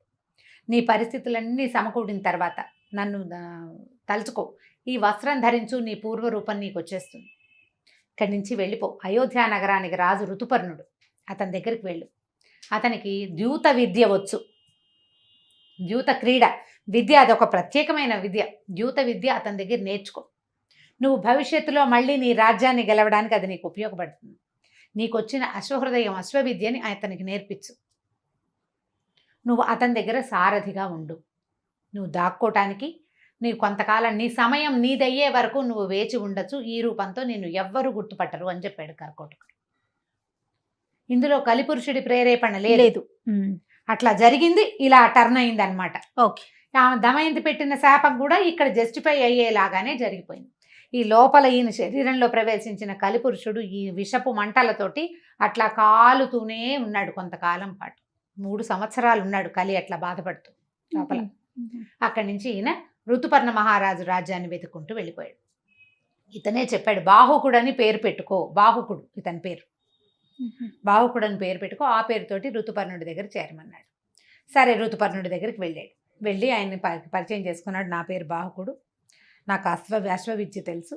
అతివేగంగా అశ్వాలు తోలగలిగే విద్య, విమానంలాగా నడుపుతాట గుర్రాలను ఆయన. 100 మైళ్ళ దూరాన్ని ఒక రాత్రి లోపల, 100 మైళ్ళు అనకూడదు దాన్ని, 100 యోజనాలు అలాంటి పేరుంది. అంకెలు ఏమిటో చాలా పెద్ద అంకెలు. ఒక రాత్రిలోనే తెల్లవారేసరికి తీసుకెళ్ళిపోగలడు. అట్లాంటి విద్య ఉందన్నమాట. అలా ఆ విద్య ఉంది నా దగ్గర. నేను చాలా స్పీడ్గా గుర్రాల సంగతి చేయగలను, అంటే పరిగెత్తించగలను. గుర్రాల గురించి నాకు బాగా తెలుసు. అదే కాకుండా పాకశాస్త్ర ప్రావీణ్యం ఉంది నాకు. వంటలు అత్యద్భుతంగా చేస్తాను. తర్వాత చాలా రకాల చేతి పనులు వచ్చు నాకు. అతి సుకుమారమైన పని చేయగలను, అతి కష్టమైన పని చేయగలను చేతితోటి. కాబట్టి నన్ను నీ దగ్గర పెట్టుకోమన్నాడు. ఈయన దగ్గర ఆల్రెడీ 2 ఉన్నారు ఈ గుర్రాలకు సంబంధించి సారథులు. నా దగ్గర 2 ఆల్రెడీ సారథులు ఉన్నారు. వాళ్ళిద్దరిని నీకు సహాయకులుగా ఉంచుకో. నువ్వు నా దగ్గరే ఉండు. ఇది నలుడు చెప్పాడు, ఆర్థిక వ్యవహారాల్లో కూడా నేను సలహా చెప్పగలను నీకు. రాజు కదా. ఎందుకంటే నేను నల మహారాజుకు సలహా చెప్పాను. ఓహో. సలహాలు చెప్పగలను, నన్ను నువ్వు ఎలాగైనా వాడుకో, నీ దగ్గర నాకు ఆశ్రయం ఇవ్వమని అడిగాడు. ఈయనకేంటంటే ఆ అశ్వవిద్య మీద చాలా ఆసక్తి ఇతనికి, ఈ రాజుకి, ఋతుపర్ణుడికి. దాంతో తన దగ్గర అట్టు పెట్టుకున్నాడు, తన దగ్గర ఉంచుకున్నాడు. ఈ రూపంలో, ఈ వికృతాకారంలోనే అతను ఇక్కడ ఉండిపోయాడు. అక్కడికి వెళ్ళిన దమయంతి ఎట్లా పుట్టింటికి చేరింది, మళ్ళీ వీళ్ళిద్దరూ ఎలా కలుసుకున్నారో మనం వచ్చే భాగంలో తెలుసుకుందాం. అలానే రమ్మగారు. నమస్తే అండి. నమస్తే చెల్లి. రమ్మగారు, మనం భారతంలో చిన్న కథల్లో భాగంగా నల దమయంతుల కథ చెప్పుకుంటూ ఉన్నాం. ఎక్కడ దాకా వచ్చాం? దమయంతి ఏమో చేదిరాజ్యంలో ఉంది, నలుడేమో ఋతుపర్ణుడి దగ్గర చేరాడు. ఋతుపర్ణుడి దగ్గర ఇద్దరు సారథులు, జీవలుడు, వార్ష్ణేయుడు. ఈ వార్ష్ణేయుడు అనేవాడు నలుడి పాత రథసారథి. నలుడి దగ్గరే ఇది వరకు రథసారథిగా ఉండేవాడు. అతను ఇక్కడ చేరాడు. వాళ్ళిద్దరూ ఉన్నారు, వాళ్ళతో పాటు నువ్వు ఉండు, వాళ్ళతో పాటు ఉండు, వాళ్ళు నీకెందు ఉంటారని చెప్పాడు. ఆ వార్ష్ణేయుడు తన సొంత మహారాజునే గుర్తుపట్టల, మరి రూపం మారిపోయిందిగా. వాళ్ళతో పాటు అక్కడే ఆయన ఉండిపోయాడు. రోజులు అలా గడుస్తున్నాయి. ఇంతలో ఏమైంది, విదర్భ మహారాజు భీమసేనుడికి తెలిసింది. ఏమిటి, తన అల్లుడు కూతురు రాజ్యభ్రష్టులు అయిపోయారు, ఆయన యుద్ధంలో ఓడిపోయాడని, రాజ్యభ్రష్టులు అయిపోయి అడవుల్లో పడిపోయారని. దాంతో ఏం చేశాడు ఈయన, తన కూతుర్ని అల్లుడిని వెతకడానికి కొన్ని వందల మంది బ్రాహ్మణుల్ని నియోగించాడు. అప్పట్లో ఈ పనులు బ్రాహ్మణులే చేసేవాళ్ళు, రాజభట్టులు కాదు. బ్రాహ్మణులు తెలివైన వాళ్ళు, సందర్భానుసారంగా ప్రవర్తించగలరు. ఆ సందర్భానుసారంగా ప్రవర్తించి వాళ్ళు ఎక్కడికైనా వెళ్ళగలరు, ఏ రాజాస్థానాలకైనా వెళ్ళగలరు. అదేలేండి, ఆహ్వానం ఉంటుంది వాళ్ళకి, ఆహ్వానం ఉంటుంది, అమర్యాద ఉండదు. వాళ్ళు ఎక్కడికి వెళ్ళినా ఎవరినైనా అడిగితే సమాధానం రాబట్టగలిగే పొజిషన్ ఉంది. రుక్మిణీదేవి శ్రీకృష్ణుణ్ణి నేను నిన్ను ప్రేమిస్తున్నాను అని చెప్పటానికి అగ్నిద్యోతనుడనే బ్రాహ్మణుడిని పంపించింది. ఆయన వెళ్ళి చెప్పాడు, ఈ అమ్మాయి నిన్ను నీ మీద ప్రేమతోటి ఉంది, నువ్వు వచ్చి అమ్మాయిని తీసుకెళ్ళు, నువ్వు వస్తే నీతో వచ్చేయడానికి సిద్ధంగా ఉంది పిల్లని చెప్తాడు. ఓకే. వీళ్ళు కూడా బ్రాహ్మణుల్ని పంపించారు. కొన్ని వందల ఆవులు ఇస్తానని తన కూతురిది అల్లుడిది జాడ కనుక్కున్న బ్రాహ్మణులకి చెప్పాడు. అందరూ తలా ఒక రాజ్యం వైపు ప్రయాణం చేశారు, వెళ్తారు, రాజ్యాలకు వెళ్ళారు. సుదేవుడు అనే బ్రాహ్మణుడు ఈ చేది రాజ్యానికి చేరాడు. ఆ రోజు ఆయన సభకు వచ్చినప్పుడు అక్కడ ఏదో కార్యక్రమం, యజ్ఞ కార్యక్రమం జరుగుతుంది, ఏదో ఒక మంగళప్రదమైన వ్యవహారం జరుగుతుంది. రాజకుమార్తె అయిన సునందాదేవి ఒక పక్కన కూర్చుని ఈ మంగళక్రతువుని చూస్తుంది. ఆవిడ పక్కన ఒక ఆవిడ కూర్చున్నది. ఈయన బ్రాహ్మణులకి ఈ రాజకన్యల్ని చూడకూడదు ఆ నియమం ఉండదు. మామూలుగా ప్రజలంతా వీళ్ళని చూడలేకపోతారు, కొంచెం దూరం పాటిస్తారు. బ్రాహ్మణులకి ఋషులకి ఆ నియమం ఉండదు. వాళ్ళు ఓపెన్గా అంతఃపురాల్లోకి వెళ్ళగలరు, ఆడపిల్లల్ని చూడగలరు, దాన్ని దీవించడానికి కావాలి కదా. అయితే ఈయన చూసేసరికల్లా గుర్తుపట్టాడు. ఆయన గుర్తుపట్టి అదే ముఖము, అదే మనిషి, లలాటం చూస్తే జ్ఞాపకం వచ్చేలాగా ఉంది. ఆయన ఎప్పుడు చూశాడు, ఆ పిల్ల కన్యగా ఉండగా చూశాడు రాజకుమారిని. గుర్తుపట్టి, అమ్మ దమయంతిదేవి నువ్వేనా అని దగ్గరికి వెళ్ళి పలకరించాడు. పలకరించి, నేను విదర్భ రాజ్యం నుంచి వచ్చాను, నీ సోదరుడి స్నేహితుణ్ణి, మేము కలిసి చదువుకున్నాం, నా తండ్రి గారు నిన్ను వెతకడం కోసం, నీ భర్తని నిన్ను వెతకడం కోసం వాళ్ళు మా అన్ని దేశమంతా వందల మంది బ్రాహ్మణుల్ని పంపించాడు, అందులో నేను ఒకడిని, నీ పిల్లలు కుశలంగా ఉన్నారు, నీ తండ్రి నిన్ను జాగ్రత్తగా చూస్తూ వెతికి పట్టుకురమ్మని చెప్పి పంపించాడు, నేను నిన్ను గుర్తుపట్టానమ్మా అన్నాడు. అనేసరికల్లా పక్కనే ఉన్న రాజమాత తెల్లబోయింది. ఏమిటి ఎవరంటున్నారు, ఈమె ఎవరి భార్య, ఎవరమ్మాయి ఏమిటి అని అనేసరికల్లా ఈయన అన్నాడు, ఈమె నలమహారాజు యొక్క భార్య, విదర్భరాజు కుమార్తె. ఆవిడ నిర్ఘాంతపోయింది. విదర్భరాజు కుమార్తె, మా అక్క కూతురు నాకు తెలియకపోయిందా, నేను గుర్తుపట్టలేకపోయినా అని గబగబా మొహం కడుగు అమ్మాయికి అని చెప్పింది. ఆవిడ మొహానికి ఏదో రాసుకుని బొట్టు పెట్టుకుంటుంది. ముఖం కడిగేసరికల్లా ఆవిడకి ఐబ్రోస్ మధ్యలో ఎర్రటి చంద్రవంక లాంటి పుట్టుమచ్చుంది బై బర్త్. నుదురు కడిగేసరికి ఆ పుట్టుమచ్చ కనపడింది. కుంకుమ కింద ఉన్నటువంటి బచ్చ చూడంగానే ఆవిడ వలవలా ఏడుస్తూ కావలించుకుంది. నువ్వు మా ఇంట్లోనే పుట్టింట్లో పుట్టేవు, మీ అక్క నేను అక్క చెల్లెళ్ళమమ్మ, అయ్యో నిన్ను నా సొంత పిల్లని నేను నిన్ను గుర్తుపట్టలేకపోయాను అంటే ఈ అమ్మాయి ఏమందంటే, ఈవిడ దమయంతి, నా కూతురు కంటే ఎక్కువగానే చూసుకున్నారు మీరు నన్ను, కూతురని మీరు గుర్తుపట్టలేకపోయినా కూడా నాకు వచ్చిన ఇబ్బంది ఏమీ జరగలేదు, నన్ను ఎంతో బాగా చూసుకున్నారు అని దండం పెట్టింది ఆవిడకి. ఆవిడ చాలా ఆనందించింది. ఆవిడ కూతురు మరి వాళ్ళ రక్త సంబంధం, దుఃఖపడ్డారు. తర్వాత బ్రాహ్మణ్ణి బాగా గౌరవించారు. ఈవిడేమందంటే, నా భర్తను వెతుక్కుంటాను నేను, నన్ను నా పుట్టింటికి పంపేసేయమని పిన్ తల్లిని అడిగింది. ఆవిడ వెంటనే కుమారుడికి అందరికీ చెప్పి పల్లకీలు తెప్పించి రాజకుమార్తెని సశోభనంగా చక్కగా పుట్టింటికి పంపించేసింది.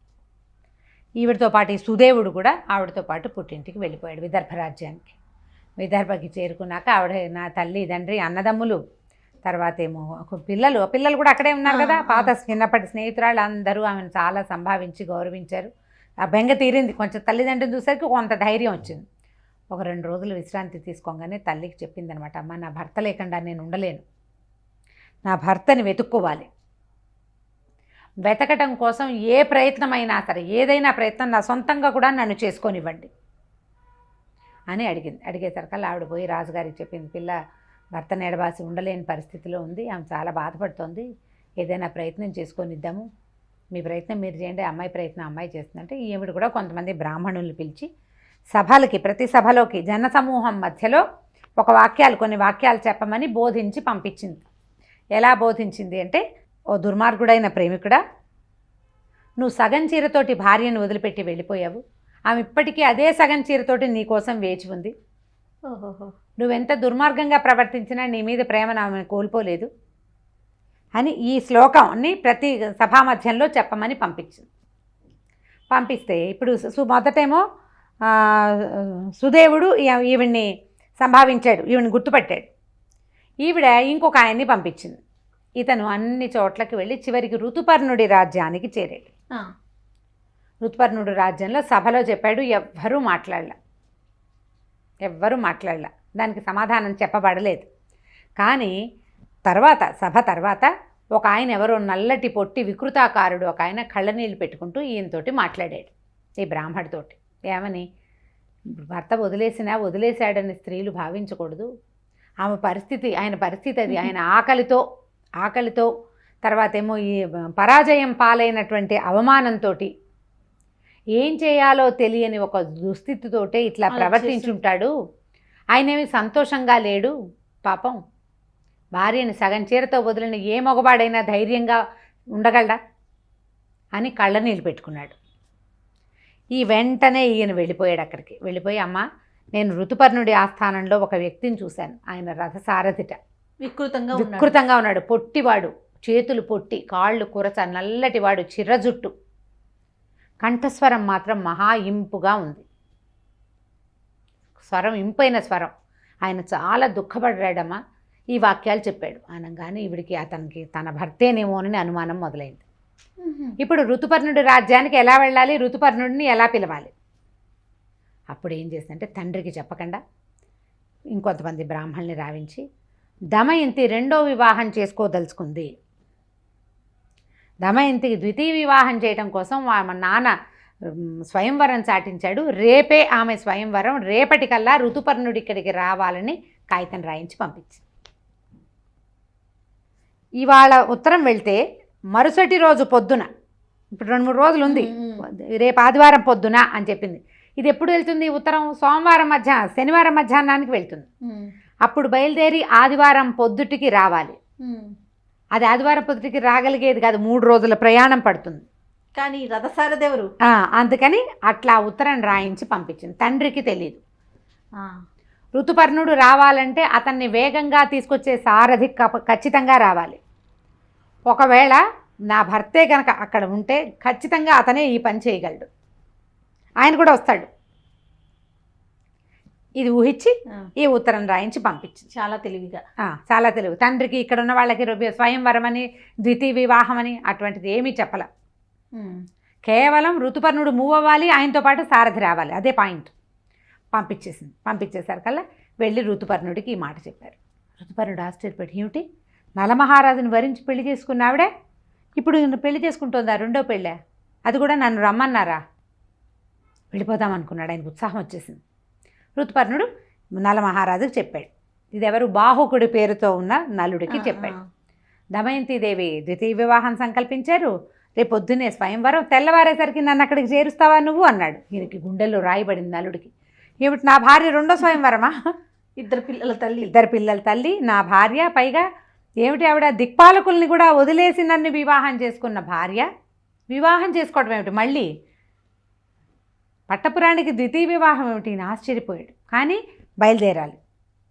ఇప్పుడు ఈయనేంటి, తనకి విపత్కాలంలో తనకి ఆశ్రయం ఇచ్చిన రాజు, నేను రానుకోండి అనర్థు, ఇప్పుడు అనడానికి వీల్లేదు, పైగా నేను అత్యంత వేగంగా రథం తోలగలనని చెప్పున్నాడు.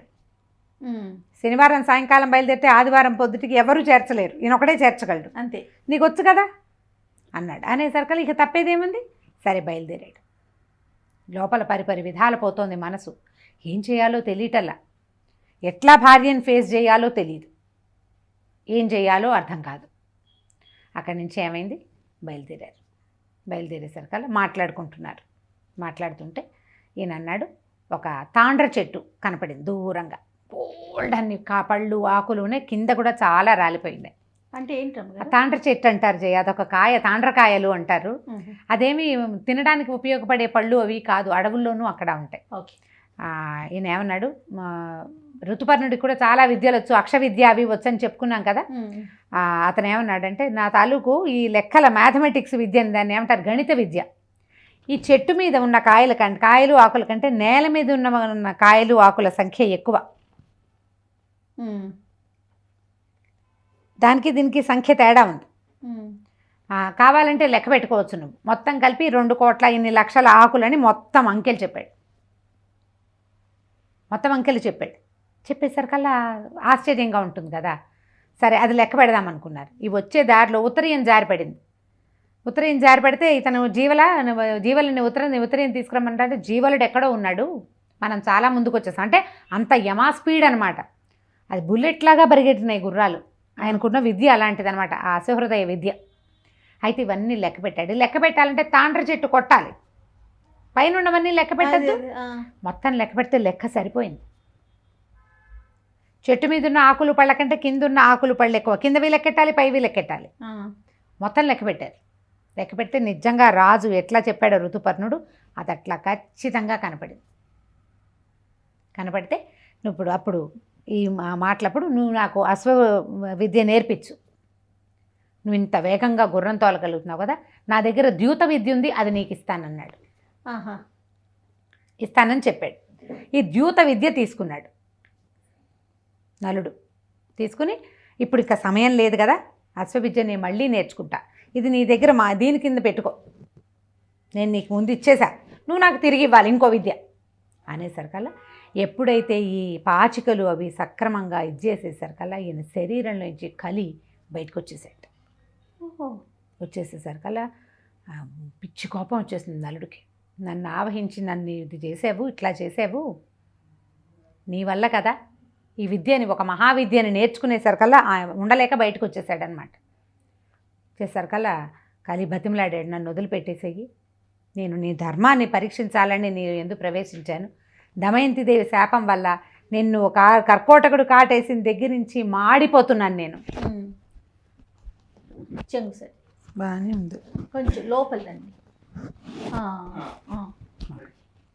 కర్కోటకుడు నిన్ను కాటేసిన దగ్గర నుంచి ఆ మహావిషాగ్నిని భరించలేకపోతున్నా, బయటకు వచ్చే మార్గం కానరాక ఈ 3 సంవత్సరాల నుంచి మాడి మసిపోతున్నాను నేను, నన్ను వదిలిపెట్టేసి, నన్ను వదులు అనేసరికల్లా, మరి ఇప్పుడు ఈ బయటకు వచ్చింది ఈ కలి ఎవరో ఒకళ్ళని ఆవేశించాలి. ఆ తాండ్ర చెట్టులోకి ప్రవేశించాడు, విరిగింది కదా, అది మా బాడి భగ్గుమని మాడిపోయింది. కానీ ఈయనకి రూపం మారల. అది చెప్పాడు కదా, కర్కోటకుడు తలుచుకుని వస్త్రం ధరిస్తే కానీ మారదు. సరే గుర్రం ఎక్కేశాడు, కలి వెళ్ళిపోయాడు అతనిలో నుంచి బయటికి. ఈ బయలుదేరిన వాళ్ళు ఎట్లా దమయంతిని కలుసుకున్నారో మనం వచ్చే భాగంలో తెలుసుకుందాం. రమ్మగారు, మనము నలదమయంతుల స్టోరీ చెప్పుకుంటూ ఉన్నాం, ఆ కథలో ఉన్నాం కదండి. బా ఏమి ఇంట్రెస్టింగ్ ఉందండి. ఇప్పుడు దమయంతి స్వయంవరం అని ఋతుపర్ణుడికి ఉత్తరం పంపించింది. అవును, ఆయన ఒక్క రోజులో వచ్చేద్దామనుకున్నాడు, నలుడు ఆయన్ని తీసుకొచ్చేసాడు. అయితే మధ్యదారిలోనే ఆయనలోంచి నలుడిలోంచి కలి పురుషుడు బయటికి వెళ్ళిపోయాడు. అయితే ఈ నలుడు వస్తూ ఉంటే ఆయన రథపు చప్పుడు ప్రత్యేకంగా ఉంటుంది. ఆయన ఏ రథం నడిపినా సరే, ఆ రథం బయట ఊళ్ళోకి వస్తుంటే ఆ శబ్దానికి మొట్టమొదట పిల్లల్నిచ్చి పంపించేసింది దమయంతిదేవి. వార్ష్ణేయుడు తీసుకొచ్చాడు, పిల్లల్ని తెచ్చి ఇక్కడ వదిలిపెట్టాడు. ఎక్కడ, విదర్భ రాజ్యంలో దమయంతి పుట్టింట్లో పిల్లల్ని వదిలిపెట్టాడు. గుర్రాలు అక్కడే వదిలిపెట్టేశాడు, తను తెచ్చిన రథాన్ని వదిలిపెట్టేశాడు. అతను వెళ్ళిపోయి ఋతుపర్ణుడి దగ్గర చేరాడు, ఎందుకంటే నలమహారాజు అడవులు పాలైపోయాడు. అదే వార్ష్ణేయుడు ఇప్పుడు వీళ్ళతో పాటు ఉన్నాడు, నరుడితో పాటు ఉన్నాడు, వెనకాల వస్తున్నారు. అయితే ఈ గుర్రం చప్పుడు, ఈ రథపు చప్పుడు వినంగానే ఆ గుర్రాలు 2 లోపల ఇంట్లో ఉన్నాయి, ఈ విదర్భ రాజ్యంలో పడుకున్న 4 గుర్రాలు ఒక్కసారి లేచి నిలబడ్డాయి. బా వచ్చేస్తోంది, మాదే రథం అని గుర్తుపెట్టేసినాయి అనమాట. నలుడు రథం తోలితే వచ్చే చప్పుడు ఆ రథానికి కట్టబడిన గుర్రాలన్నిటికీ ఫెమిలియర్, వాటికి తెలుసు. అద్భుతం కదండి. లేచి నిలబడ్డాయి, ఆ, మరి చెవులు రిక్కించిన ఈ శబ్దం వాటికి తెలుసు. ఆనందంతో కథం తొక్కేసినాయి గుర్రాలు. గబగబా ఆహారం తీసుకుని మా రాజు వచ్చేస్తున్నాడు. బాబా. పిచ్చి ఉత్సాహం వచ్చేసింది. రథపు చప్పుడు దమయంతికి కూడా వినపడింది. ఒక చిత్రమైన శబ్దం అనమాట అది, అతి వేగం వల్ల వచ్చే చప్పుడు. ఆయన 100 యోజనాల దూరాన్ని ఒక రాత్రిలో వచ్చేసాడు, అమిత స్పీడు. అయితే ఈవిడ విన్నది, అదేమిటి రథపు చప్పుడు మన రథం చప్పుడులాగా ఉంది అనుకుంటే సరే వస్తున్నాడు, ఈయన వచ్చేస్తున్నాడని తెలిసిపోయింది ఆవిడకి. అయితే సౌధంలో బయటకు వచ్చి నిలబడి చూస్తోంది. రథం ఒక పెద్ద శాల దగ్గర ఆగింది. ఎవరెవరో దిగారు. నలుడిని ఆవిడ నిద్రలో కూడా గుర్తుపడుతుంది భర్తని. ఆ దిగిన వాళ్ళలో నలుడు లేడు. ఈవిడ ఏమనుకుంది, అతను రాలేదా, ఒకవేళ ఋతుపర్ణుడు గనక అని ఈ విద్య నేర్చుకున్నాడా, ఉత్తరం చూడగానే పరిగెత్తుకొచ్చేసాడా, నేనేదో ప్లాన్ చేశాను అది అయ్యేలాగా లేదు, ఏం చేయాలి అనుకుంది. సరే ఏమనుకుంది, కొంతమంది దిగిన మనుషులు కనపడుతున్నారు. ఒక ఆయన ఆజానుబాహు, ఒక ఆయన పొట్టిగా నల్లగా వికృతాకారంగా ఉన్నాడు. ఇంకా కొంతమంది మనుషులు కనిపిస్తున్నారు, చాలామంది జనాలు వస్తున్నారు వెనకాల. ఏమంది, కేసిని అని ఒక దాసు చిన్నప్పటి నుంచి ఈవిడితోటి ఉండే. కేసిని, నువ్వు వెళ్ళి ఆ మనుషుల్లో వికృతాకారుడు ఒక ఆయన ఉన్నాడు, అతనితోటి మాట్లాడు. ఎందుకంటే ఆ వికృతాకారుడే ఈ నలమహారాజు గురించి తెలిసినట్టుగా అన్నాడని ఇంతకు ముందు ఆయన చెప్పాడు. పర్ణాదుడు అనే బ్రాహ్మణుడిని పంపించింది ఈవిడ. అతను చెప్పాడు ఆయన వికృతంగా ఉన్నాడు, కానీ ఆయన చాలా దుఃఖించాడు అని. ఒకవేళ ఈతను నలుడు అయి ఉండొచ్చా, ఈ రూపం ఎలా వచ్చిందో ఆవిడకి తెలియదు, ఏ శాపం వల్ల ఆయనకి ఇది వచ్చిందో ఆవిడకి తెలియదు కదా. వెళ్ళి మాట్లాడి రమ్మని. ఇంతలో ఏమైంది, ఋతుపర్ణ మహారాజు తమ ఊరు వచ్చాడని తెలుసుకుని భీమసేనుడు మన దమయంతి దేవి తండ్రి రాజుని కలుసుకోవడానికి వెళ్ళాడు. ఆయనకి తెలుసు ఈ పెళ్లి వ్యవహారం తెలియదు కదా, కుల సగం ఉన్నారా, అది ఉన్నారా, ఇది ఉన్నారా అని అడిగి ఆయన చక్కగా సంభావించి మీరు ఏ పని మీద వచ్చారు అన్నాడు. అనగానే ఋతుపర్ణుడు తలపెట్టి, ఇదేమిటి వాళ్ళ అమ్మాయేమో నేను నా స్వయంవరము నేను నన్ను పెళ్లి చేసుకోవడానికి రమ్మని ఉత్తరం రాసింది, ఈయనేమో ఎందుకు వచ్చారంటున్నాడు. నగరం చూస్తే మామూలుగానే ఉంది, స్వయంవరం అంటే కోట నగర ద్వారం నుంచి కోట ద్వారం వరకు రంగవల్లిలో ముగ్గులు అలంకరణలు ఉండాలి, ఏమీ లేవు, సాదాసీదాగా ఉంది. రాజమందిరం కూడా అలంకరించలేదు. గెస్ట్ హౌస్ ఒకటి ఇస్తారు ఇలా కొత్తగా వచ్చిన రాజులకి, అది సింపుల్గా ఎప్పట్లాగానే ఉంది, ఏం తేడా లేదు. ఈయనేమో ఇలాగ అడుగుతున్నాడు. ఆయన ఏం చేశాడు, గుట్టుకలు మింగేశాడు. గుట్టుకుమని ఆ విషయం మింగేసి ఊరికే మిమ్మల్ని కలిసి వెళ్దామని వచ్చాను అన్నాడు. అనేసరికి ఈయనకి భీమసేనుడికి ఆశ్చర్యం వేసింది. నన్ను కలవటానికి 100 యోజనాలు ప్రయాణం చేసి వస్తాడా, ఏదో ఉంది విషయం. ఈ నెల రోజులు కొద్ది రోజులు ఉండండి, విశ్రాంతి తీసుకోండి అని చెప్పి మళ్ళీ కలుసుకుందాం అని చెప్పి వచ్చేసాడు. వచ్చి ఎందుకు వచ్చుంటాడు ఈయన అర్థం కాలేదు. సరే ఇంతలో ఏమైంది, ఈ కేసిని వస్తే ఇప్పుడు ఈ మన ఋతుపర్ణుడు భీమసేన మహారాజు కలిసి మాట్లాడుకుంటున్నప్పుడు ఈయన లేడు అక్కడ, బాహుకుడు లేడు. బాహుకుడు ఈ వార్ష్ణేయుడు వాళ్ళతో కలిసి ఆ గుర్రాల సంరక్షణ దగ్గరికి వెళ్ళిపోయాడు. రథం వేసుకొచ్చారా, వెనకాల బోళ్ళు గుర్రాలు వాళ్ళు వచ్చారా, వచ్చిన వాళ్ళందరికీ గుర్రాలకు తిండి తిప్పలు చూసుకోవడం కోసం తన గుర్రాల సేవే కదా ఆయన చేస్తాడు, వాటి దగ్గర ఉండిపోయాడు, గుర్రపు శాలలో ఉన్నాడు. సరే అక్కడికి వెళ్ళింది కేసిని. వెళ్తే ఆయన కనపడ్డప్పుడు ఏమంటే మీరు నలమహారాజు దగ్గర పనిచేశానని అన్నారట, నలమహారాజు ఎట్లా ఉన్నాడు, ఎక్కడున్నాడో తెలుసా మీకు అని అడిగింది. ఆయన కొంచెం కళ్ళ నీళ్ళు పెట్టుకుని, ఏం చేస్తామమ్మా, నలమహారాజుకు చాలా కష్టం వచ్చింది, మరి ఆకలితో పక్షులు మోసం చేసినాయి, ఆకలితో పక్షులను సమీపిస్తే పక్షులు మోసం చేసి వస్త్రం తీసుకెళ్ళిపోయినాయి, ఆయనకి దిక్కుతోసని స్థితిలో ఎక్కడికి వెళ్ళిపోయాడో, ఏనాటికి అతనికి మళ్ళీ రాజ్యప్రాప్తి కలుగుతుందో, ఎప్పుడు ప్రజలు కంటపడతాడో తెలీదు అని కొంచెం కామ్గా నిశ్శబ్దంగా ఉన్నాడు. కానీ అట్లా మాట్లాడుతుండే కంట్లో నుంచి నీళ్ళు వస్తుంది. ఈవిడికి అర్థం కాల. ఈవిడికి తెలుసు ఈ కేసినికి దమయంతి పెళ్లికి పక్క నుండి దండ అందించింది ఆవిడే. ఆయన ఇంత సమున్నతాకారుడు, తెల్లటి తెలుపు, మంచి బాహుబలం కలిగినవాడు, పెద్ద పర్సనాలిటీ, పెద్ద ఉంగరాల జుట్టు, మనిషి ముక్కు మొహం అసలు హీరోలాగా ఉండే రూపం. ఈయన చూస్తే పొట్టివాడు, కూరచ్చగా ఉన్నాడు. కానీ కంట్లో ఏదో కనపడుతోంది, అదేమిటో ఈవిడికి తెలియట్లేదు. ఆ కళ్ళల్లో మాత్రం ఏదో ఒక భావం ఉంది. ఈవిడ కొంచెం మరి 2-3 ప్రశ్నలు ప్రశ్నించిస్తే నాకు ఇంకా మిగిలిన వివరాలు నాకేం తెలుస్తాయి, మా ఆయన ఏ నాటికి ఆయనకి ప్రాప్తం వస్తుందో అన్నాడు. అనేసరికల్లా ఈవిడ వెళ్ళిపోయి, అమ్మ ఆ బాహుకుడు నల్లుడు గురించి వార్ష్ణేయుడు కూడా మాట్లాడాడు నలమహారాజు గురించి. మన ప్రభువు ఇట్లా అయిపోయాడమ్మా, అలా అయిపోయాడమ్మా, వాడికి బాధే ఉంది కానీ వాడి కంట్లో దుఃఖం లేదు. అదే కాశీ చెప్తున్నాడు, ఏంటో ఇట్లా అయిపోయింది జీవితం, ఇలా అయిపోయి అలా మాట్లాడుతున్నాడు. ఈయన మాట్లాడుతుంటే మాత్రం ఆ భార్యను తలుచుకుని బాధ, దమయంతి దేవి మీద దుఃఖం, అవన్నీ కనిపిస్తున్నాయి. అనేసరికల్లా ఈవిడేమంది, ఈసారి వెళ్ళి ఆయన పరిశీలించు, అతని ప్రవర్తనలో ఏమైనా డిఫరెన్సెస్ ఉన్నాయా, ఏదైనా ప్రత్యేకత ఉందా చూడమంది. ఈ కేసుని మళ్ళీ వెళ్ళింది. అక్కడికి వెళ్ళి చూసి చూసి చూసి ఒక అరగంట అయ్యాక పరిగెత్తుకొచ్చింది. అమ్మ భలే విచిత్రంగా ఉందమ్మా, ఆయన ఏదైనా అనుకుంటే అక్కడ పని అయిపోతుంది. ఆయన ఒక తలుపులోంచి వెళ్తున్నాడు, అది పొట్టి తలుపు పెద్దదయ్యి ఆయనకి ద్వారం లోపలికి వెళ్ళనిస్తోంది. ఆయన్ని తగలకుండా ఉంటుంది. ఆయన చిన్న విషయం ఏదో ఒక దీంట్లో ఇంత చిన్న ఖాళీగా ఉన్న దాంట్లో ఒక వస్తువు ఉంది, ఆయన తీసుకోపోతుంటే ఆ ఖాళీ దానంతటదే పెద్దదైపోయింది ఆయన చేయి పెట్టడానికి వీలుగా. ఆయన 2 కుండలు పెట్టాడు గుర్రాలకి నీళ్ళ కోసం. కుండలు నీళ్లు అని అనుకోగానే నీళ్లతో నిండిపోతున్నాయి. ఆయన ఏ పక్కన నడిస్తే ఆ పక్కన గడ్డి దగదగలాడుతూ మెరుస్తోంది, ఆకుపచ్చదనం ఎక్కువైపోతోంది. ఆయన పువ్వులు నలిపినా పువ్వులు నలిగిపోవటాలు అవి మంచి వాసన వెదజల్లుతున్నాయమ్మా. అతను కదులుతూ ఉంటే ఏదో ఒక ప్రత్యేకత ఉంది. మనిషి చూస్తే వికారంగానే ఉన్నాడు. పొట్టి నలుపు, బిరుసుపోయిన జుట్టు బిరుసుగా ఉంది, వంకర చేతులు, వంకర దొడ్డి కాళ్ళు కూడా ఇట్లా వంకరగా ఉన్నాయి.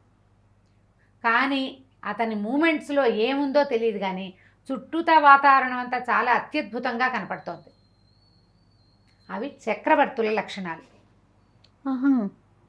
ఆ కాలంలో ఇట్లా చెప్పేవాళ్ళు. పద్మిని జాతి స్త్రీ నడుస్తుంటే పువ్వుల గంధం వస్తుందిట, కమలాల వాసన, తామర పువ్వుల వాసన వస్తుంది, వాళ్ళ శ్వాసలో కూడా ఆ వాసన ఉంటుంది. ఆ కాలంలో అట్లా చెప్పేవాళ్ళు.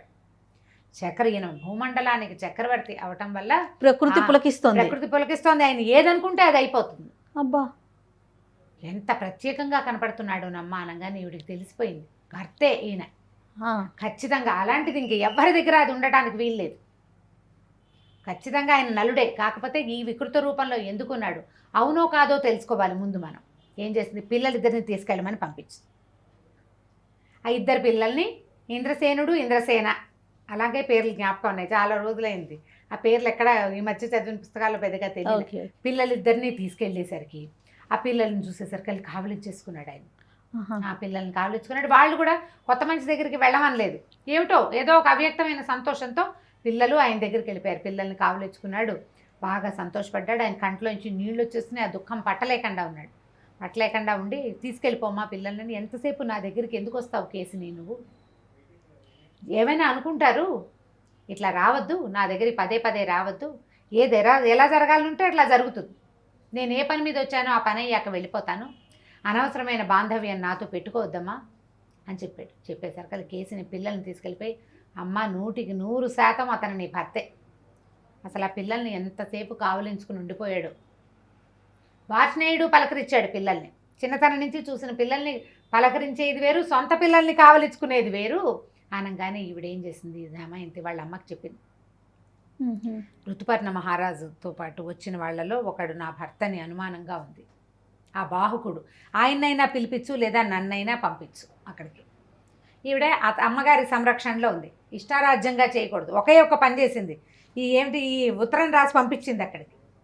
అది కూడా వాళ్ళ అమ్మ అనుమతితోటే, నన్ను ప్రయత్నం చేసుకోనివ్వు అని అడిగి పంపించారు. మా ఇంట్లో ఉన్నావు, మాకు పరువు తక్కువ చేసామని వాళ్ళ అమ్మ అనకుండా ఉండేలాగానే చేసింది ఆవిడ. వాళ్ళ అమ్మని అడిగితే ఈవిడేం చేసింది, భీమసేన మహారాజుకు చెప్పింది. చెప్పి ఈ అమ్మాయి అతన్ని పరిశీలించాలనుకుంటుంది, మరి అమ్మాయి భర్త కోసం తప్పదు కదా. అక్కడి నుంచి పంపించారు. ఆ బాహుకుడిని ఒక అంతఃపురంలోకి రప్పించారు. ఈవిడే చూసింది, ఒకళ్ళనొకళ్ళు చూసుకున్నారు. ఈవిడ చూసేసరికి ఆవిడకి ఆయనకి విపరీతంగా దుఃఖం వచ్చేసరికి అమ్మాయి వెళ్ళి పాదాలు పట్టుకుంది, నువ్వు ఇట్లా ఎందుకు అయిపోయావు, నన్ను ఎందుకు వదిలిపెట్టి వెళ్ళిపోయావు, నేనేం తప్పు చేశాను, ఒక్కసారైనా నిన్ను నేను ప్రవర్తించానా, ఇట్లా వదిలిపెట్టి వెళ్ళిపోయావు నన్ను, నేను ఏ రకంగా ఇక్కడికి చేరాను, ఎంత కష్టపడ్డాను, నీతోనే ఉండుంటే ఎలాగ ఉండేదో అని బాగా అడిగింది. అడిగితే ఆయన ఏమన్నాడు, ఇంకా వేరే దారి లేదు నాకు, చెప్పేశారు. నేను కావాలని నేను రాజ్యం పోగొట్టుకోలే, జరిగిందంతే, నాలో నిలబడి ఉన్న కలి నన్ను అట్లా ప్రేరేపించాడు, పారిపోయేందుకు కూడా కలే ప్రేరేపించాడు, ఇప్పటి వరకు నిన్న సాయంకాలం వరకు నీ శాపం వల్ల కలి దహించుకుపోతూ నా లోపలే ఉన్నాడు. అతను తొలగిన తర్వాతే నాకు కూడా కొంచెం స్థిమితం వచ్చింది. ఇంకొక వేరే దారి లేక నేను ఈ పని చేయవలసి వచ్చింది. నేను చేశాను సరే, ఇప్పుడు నువ్వు దేవతలను కూడా కాదని నన్ను వివాహం చేసుకున్న దానివి, మరి ఈయనకి ఉత్తరం ఎందుకు రాయించావు? ఋతుపర్ణుడి రెండో వివాహం ప్రస్తావన ఎందుకు వచ్చిందంటే ఆవిడ ఏం చెప్పిందంటే, నువ్వు అక్కడ ఉన్నావని నాకు తెలిసింది, ఇంకొక దారి లేక ఋతుపర్ణుడితో పాటు నువ్వే వస్తావని ఒక్క రోజులో వచ్చేందుకు వీలుగా ముందు రోజు ఉత్తరం పంపించాను నేను. అది తప్ప మనసా వాచా కర్మణ నిన్ను తప్ప రెండో వ్యక్తిని ఊహించలా, భావించలా, ఆలోచించలా. ఋతుపర్ణుడు వస్తే అతనితో పాటు తప్పకుండా రాత్రికి రాత్రి ప్రయాణం చేయగలిగే సత్తా ఉన్నవాడే రావాలి, కాబట్టి అది నువ్వే అవుతావని ఆ నమ్మకంతో చేశాను. కానీ నేను ఏది చేయలేదు. కావాలంటే నువ్వు సూర్యుడు, చంద్రుడు, అగ్ని వీళ్ళు ముగ్గురే సాక్షి. వాయువు, సూర్యుడు వాయువు భూమి మీద సంచరిస్తూ ఉంటారు. మనకారకుడైన చంద్రుడు, వీళ్ళ ముగ్గురిని సాక్ష్యం అడుగు నువ్వు. అంటే వాయువు సంచారం ఉంటుంది, అట్లా తిరుగుతుంటుంది కదా మనకి గాలి. వాయుదేవుడు సాక్ష్యం చెప్పాడు. 3 సంవత్సరాలుగా ఈమె అత్యంత పాతివ్రత్యంతో ఉంది. నిన్ను రప్పించటానికే ఈ రెండో వివాహం స్వయంవరం మాట చెప్పింది, కానీ మరొకటి కాదు. నలమహారాజా, ఈమెంత పతివ్రత ఎవ్వరు లేరు, నువ్వెంత గొప్ప చక్రవర్తివో నీకు అంత అనురూపమైన భార్య ఈవిడని సాక్ష్యం చెప్పాడు వాయువు. సరే, ఇతను ఏం చేశాడు, వెంటనే తన సమయం ఆసన్నమైందని ఈ లోపల నుంచి వస్త్రాలు తీశాడు. ఆయన దగ్గర ఒక సంచిలోనే దట్టిలో భద్రపరచుకునే బంగారపు రంగు వస్త్రాలు, అవి తీసి వాటిని ధరించి అతన్ని తలుచుకున్నాడు కర్కోటకుణ్ణి. క్షణంలో ఈయన రూపం మామూలుగా వచ్చేసింది. భర్తను కౌగులించుకుంది ఆవిడ. మొత్తానికి ఆయన రూపం ఆయనకు వచ్చిందనమాట. దేవదుందుపులు మోగే ఆకాశం నుంచి పుష్పవృష్టి కురిసింది. ఎంత సంబరం జరిగిందంటే ఒకేసారి ప్రపంచం అంతా మారిపోయినట్టుగా ఉందన్నమాట. ఈ వెంటనే ఋతుపర్ణుడికి, భీమసేనుడికి అందరికీ తెలిసింది. ఋతుపర్ణ మహారాజు కూడా చాలా సంతోషించి, ఇన్నాళ్ళు నీతో సేవ చేసుకున్నాను, నేను ఏదైనా అవజ్ఞగా ప్రవర్తించుంటే నన్ను క్షమించు, నిన్నిక్కడికి రప్పించడానికే ఈ ప్రయత్నం జరిగింది అన్న విషయం నిన్ను చూడగానే నాకు తెలిసిపోయింది. నువ్వు చాలా కాలంగా నువ్వంటే హీరో వర్షిప్ ఉంది నాకు, కానీ నువ్వు నా దగ్గరే ఉన్నాను నేను తెలుసుకోలేకపోయాను అని ఋతుపర్ణుడు పాదాలు పట్టుకుని క్షమాపణ అడిగితే నలుడు అన్నాడు, కాదు నాయన, నీ వల్ల కదా నేను 3 ఏళ్ల నుంచి దాక్కుని బతకగలిగాను. వాళ్ళు నువ్వొకటి నీ దగ్గర చేరటం వల్లే నేను ఇక్కడికి రాగలిగాను. నీ యొక్క గణిత విద్య వల్లే, నువ్వు నీ దగ్గరున్న విద్య గణిత విద్య, ఇదేమిటి రెండో విద్య అక్ష విద్య, ద్యూత క్రీడ, ఆ ద్యూత విద్య వల్లే నాలో ఉన్న కలిని కూడా నేను పోగొట్టుకోగలిగాను. ఈ అశ్వహృదయాన్ని స్వీకరించమని అశ్వవిద్యని ఇతనికి నేర్పించాడు ఋతుపర్ణుడికి. ఆయన దగ్గర నుంచి అవి నేర్చుకుని ఈయనకి ఇది ఇచ్చాడనమాట. ఇచ్చిన తర్వాత ఆయన వెళ్ళిపోయాడు ఋతుపర్ణుడు. కొన్ని రోజులు, 1 నెల 2 నెలల పాటు భార్య బిడ్డలతోటి కులాసాగా మామగారింట్లోనే కాపురం పెట్టుకుని ఉన్నాడు. ఆయన హాయిగా ఉన్నాడు. ఉన్న తర్వాత ఏం చేశాడు, 2 నెలల తర్వాత భార్యకి చెప్పి తన ఊరికి బయలుదేరాడు, నిషధ రాజ్యానికి. వెళ్తే ఏమైంది అక్కడ, ఎలా వెళ్ళాడు ఈయన, ఒక తెల్లటి రథము, తర్వాత 50 ఏనుగులు, 100 గుర్రాలు, ఒక 600-700 మంది సైనికుల్ని ఇచ్చాడు మామగారు. వీళ్ళందరినీ వెంబడి పెట్టుకుని ఆ రాజ్యానికి వెళ్ళాడు. పుష్కరుడు ఈయనతో పందెం వేసి గెలిచినవాడు పుష్కరుడి దగ్గరికి వెళ్ళాడు. ఇదివరకు మాయాద్యూతంతో నువ్వు నన్ను ఓడించావు, కలి సహాయంతో నువ్వు అది చేయగలిగావు, కానీ మరొకటి కాదు.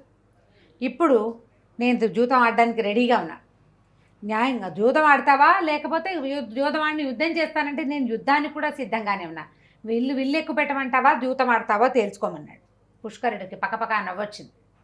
ఓసారి మొత్తం రాజ్యాన్ని ఓడిపోయావు, అప్పుడు నేను నిన్ను భార్యతో సహా వదిలిపెట్టా. ఇప్పుడు నీ భార్యను కూడా వడ్డిస్తా నీతోటి, దమయంతిని కూడా సొంతం చేసుకుంటాను. ఇప్పటిదాకా నీ రాజ్యాన్ని అనుభవించాను, నీ భార్యను కూడా అనుభవించబోయే రోజు వస్తుంది, ఆడదాం పట్టన్నాడు. వాడి ధైర్యం ఏంటి, కలి తనతోటి ఉన్నాడని.